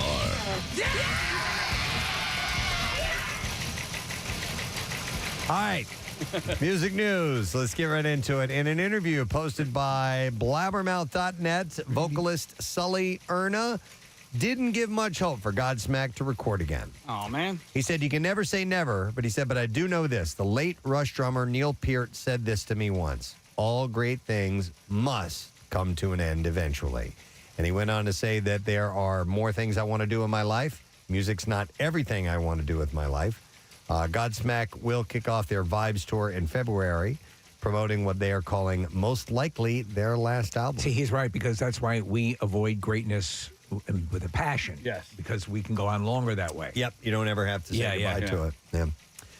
The drum kit and rack used by Def Leppard's Rick Allen during the Hysteria tour is being auctioned via the online music marketplace Reverb. Allen. Which, by the way, that's a great website if you're into musical instruments. It's used musical instruments. It's called Reverb. From notables as well? Sometimes, yeah. This was the tour that had marked his comeback in 1987 after he lost his arm in the car accident. So at last bid, the Simmons drum kit was up to $31,000, by the way. So, yeah. In celebration of what would have been David Bowie's 77th birthday this week, an official presentation took place to name a street after him in Paris, France. The mayor wanted to honor the impact that Bowie made on the city with his music, fashion, and culture. The Mirror reports that the street is located between the Jardin des Plantes Botanical Gardens, I'm probably butchering all that, and the National Library. The Starman musician died of liver cancer 2 days after his 69th birthday, 8 years ago. I just happened to be watching that Bowie, Mick Jagger dancing in the streets. Where they take the music away? That's funny. When Bowie jumps from the top of the steps. It's so good. I love those videos where they take the music out they're and they great. add sound effects. Casey sent me one I had never seen the other day. It was James Brown. Oh, I got to see that. There's also another one with Michael Jackson from Beat It. It's really, really good. And then not only that, I haven't seen that one. I'll have to send it to you. There's So basically, the conceit, if you're not familiar, they take the music out, and you're just hearing the squeaking of the feet and the grunting and the sliding. Yeah, and if they're grabbing or moving anything Yeah. around, they add sound effects. I'm sorry, to it. Case, go ahead. No, there's another one with like Celine Dion, and it's just somebody overdubbing their voice to her singing a song. And it's just so good because you hear like all like the swallows like. And Yeah. like the Oh, lip God. smacks and stuff. Gross. It's great. I think, Kathy, the comedy will You'll enjoy outweigh the grossness of it all. All right, this one's for our program director, Chuck D'Amico, and anybody who's a fan of the band Triumph. On March 1st, lead singer and guitarist Rick Emmett will release Diamonds, the best of hard rock years 1990 to 1995. The new compilation features tracks from 3 of his earlier solo albums, as well as 2 previously unheard songs. Was that the song he recorded with Big Ange? Oh, maybe it was Diamonds. Yeah. Now Triumph. A Saline Deluxe Edition will be available through his website, by the way. The 2 new tracks will premiere in an online video streamed sometime later this month, where Emmett will preview the music and tell some of his stories from his Triumph years. Fans are getting to see a lot of Judas Priest videos lately, and they've released another one. This one is for the song Panic Attack from their upcoming album Invincible Shield. The clip shows off the stage show of the Rob Halford fronted band, and pre-orders are available now for the album, which comes out on March 8th. Have you ever seen them live? No, I never did see Priest live. I hear they put on a hell of a show. Yeah, that'd be pretty cool. All right, and then the last item I have is the fact that tomorrow, MMR is going to have new music from Black Keys and Black Crowes. Actually, it happens tonight, to be honest. Jackie Bam Bam is going to premiere both of these new songs from these bands at midnight tonight going into tomorrow. He was here when we get here, and Jackie's still working, but he's putting together stuff for this as well. Yeah, so it's an MMR double shot of debuts that you'll be able to hear starting at midnight tonight. Tonight we have 2 debuts. And then tomorrow, I would imagine we'll be playing those. It's on Black this Friday, man. Particular show, Black Friday. Yeah, all right. So that's all I have in music news. We'll take a break. We'll come back. We'll wrap up the show. Letter of the day, word of the week prize. Stay with us. We'll be back in a moment. Ranger's really talented. Well, when Damon first started, I told him, I said, give yourself 10 years. Yeah. And he looked at me like I was insane, and he was like, it's going to take me 10 years. Well, 10 years later, he was, he was ready. We say the same. I tell like the interns and people are coming up in the radio business, and now we've been, it's the 20th anniversary of the show. And I say, trust me, if you were to jump 5 years into the future and look back, you wouldn't believe where you were or how things have changed. Yeah. So that's very sage advice. But when you're young and hungry, it's hard to perceive that. It is. And, the thing is, youth is something that people think everything is supposed to happen when you're young. Right. And they're disappointed if it doesn't, because youth is when, you make the money, you chase the girls, you do. And that's the experience that everybody wants, as opposed to being great at what you do. Yeah. And being great at what you do takes a lot more time than that. And sometimes, youth passes you by. And I tell people all the time, if your goal is to be a CEO of a company, it doesn't matter if it happens at 20 or 60. Yeah. You still accomplish your goal. Yeah. All right. So you have to be a really good talent scout, right? So within Living Color, were you the sole decision maker as far as who was on the cast and who wasn't? Yeah. All right, so it was because you did an amazing job with that, and you did, look at all of the people that came out of there. Well, they were all people that I knew. That you knew. Right? So we were all in the clubs together. Okay. So when I got an opportunity, it was like, who's the funniest guys I know? Like, I it mean- wasn't really like a hard thing to do because I knew they were funny. You were working with people like Jim Yeah. Carrey and then all those guys were paying their dues. And he knew what to do with them. Right, Yeah. but that's a key. That is a gift. There's Lorne Michaels has that that ability, and also who's going to synergize well with each other. But you also, your show aired at 8:00 on Sunday, and so you had a younger audience in myself, right? And I mean, I loved it. You know what I mean? Like Ace Ventura came out, I was like all over that. And like, It got moved to 8. Started at Did 9. it start at 9? Yeah. What did Parker Lewis Can't Lose? Was that your lead? the Ferris Bueller ripoff? I love that show Fox, too. Fox wanted to make it an anchor show. Okay. So they moved us to 8. Did they initially, or because would it first really? Because it kind of hit the ground running, if my memory was, and did they go, whoa, we need to bump this up? Yeah, well, initially they were very afraid of the show. Yeah. Period. Like they had no idea They were afraid. what was going to happen. But Right. once the show was successful, then it was like every network strategy is going to be how many other shows can we launch? Right. So, they ended up moving us. In this day and age of reboots, we're Yeah. seeing TV shows rebooted. Constantly. What's the likelihood? We don't have a good sketch show. SNL's the only thing going right now, as far as I know. I think there's absolutely a new generation. Yeah. So it would just.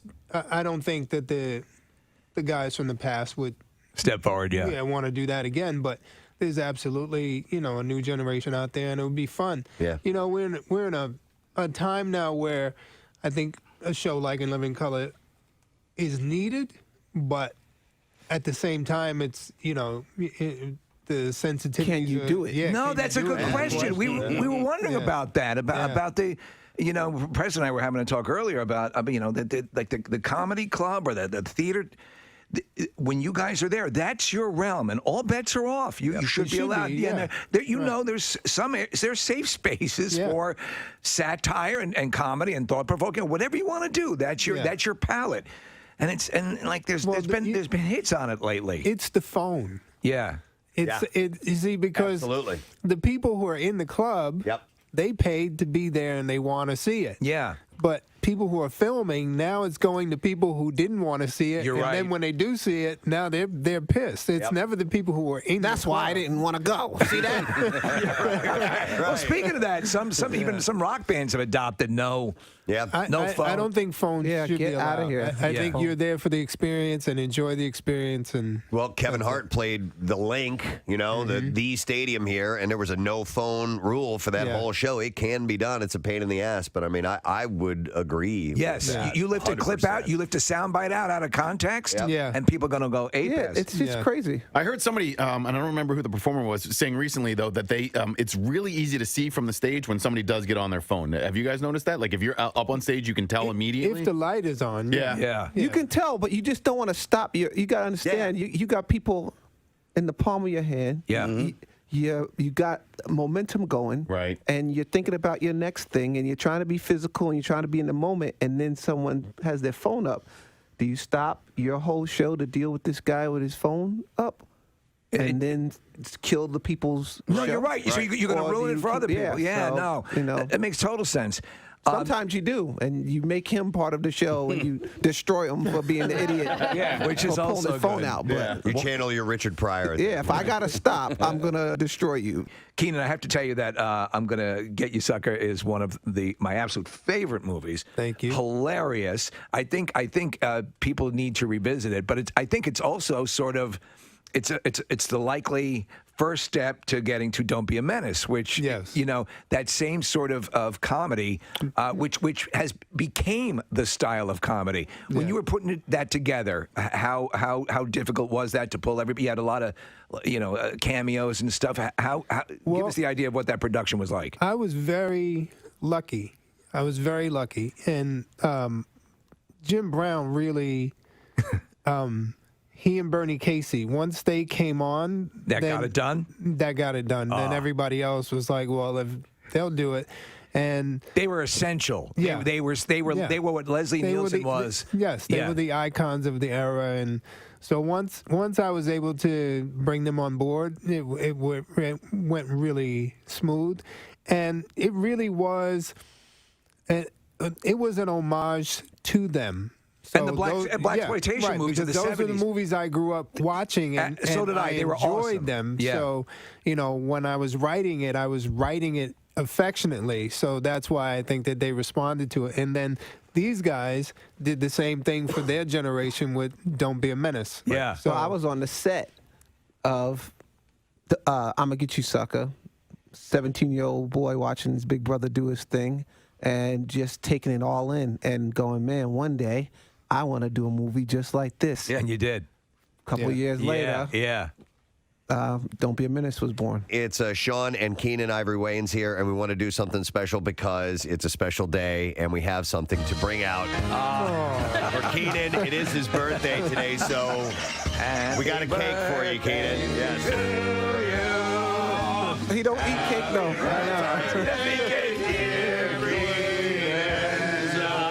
Happy birthday to you. So you don't eat cake, huh? No, I actually don't. But I appreciate the 7 candles. It's my 7th birthday. There you go. So you can blow out the candles, and there you go. Preston and Steve's Music News on 93.3 WMMR. Choo-choo, choo-choo, kaboogie, boop-boop, ba-doop-boop, ba-doobie, boo-boo-boo, boo-boo-boo, boo-boobie. Wow. Didn't even know we had that. All right, so the band Korn has posted a cryptic message on its Instagram account suggesting some sort of announcement is imminent. I love when you get mad at yourself. It is inevitable. Inevitable. The post shows a black and white image of what appears to be a tangle of cables with fans ask. That's a No Sad Bro Friday on the tip of your tongue. It'll be here very, very soon. As soon as we sign off, it's here for us. Yes. But for you, it'll be along shortly. Whatever your work day ends today, then it segues into No Sad Bro Friday. Use that as an excuse with your boss today. If you want to kind of phone it in. Sure. It's No Sad Bro has begun. You got it. Yeah. You understand, right? Yeah. Today was fun. We enjoyed it. Thank you for your participation, your calls. Hopefully you won something. If not, we'll still have your chance to win some other things before the week is up. But I would like to thank our one and only guest in the studio this morning, Mr. Dov Davidoff. Dov's doing a one-off tonight, Helium Comedy Club. 8 p.m. is the show, so go and see Dov. He's a very funny, very cool guy. So he was up today, man. He was like really the energy. He is motivated. hilarious. His stand-up is great. Yep. And we need to do the letter of the day. Excuse me, I just drank a cup of coffee and a little hiccup action happening. Excuse me. We need to do the letter of the day. Case, you gonna do it? I got you, All right, here we go. Preston and Steve on 93.3 WMMR. Now, the Daily Letter. And the Preston and Steve Show is brought to you today by the letter. E as in EAGES Eagles. We've not heard the Jose Eagles in a while. Aegis. All right, we have a weekend with the Flyers to give away, and that would be a pair of lower-level tickets for both January 20th against the Avalanche and January 21st against the Senators. And you can get tickets for any Flyers game at PhiladelphiaFlyers.com, by the way. And we'll just take a moment to thank our sponsors. The Preston and Steve Show has been brought to you today by Duncan, and the Preston and Steve Show runs on Duncan. Also brought to you by Meineke Car Care. You won't pay a lot, but you'll get a lot. Tomorrow on the program, as we wrap up on a Friday morning with all the things, all the trimmings that we have, the giveaways and whatnot, we'll also have as a guest drummer Gina Shock. From the Go-Go's. Of the Go-Go's. And she's in town for some Philly Loves Bowie Week stuff. Oh, perfect. We'll talk to her about that, amongst other things as well. So that's it. We're done. Rage on. Have yourself a great day and buckle up because Pierre Robert's in next. Yeah! Bye-bye, gang.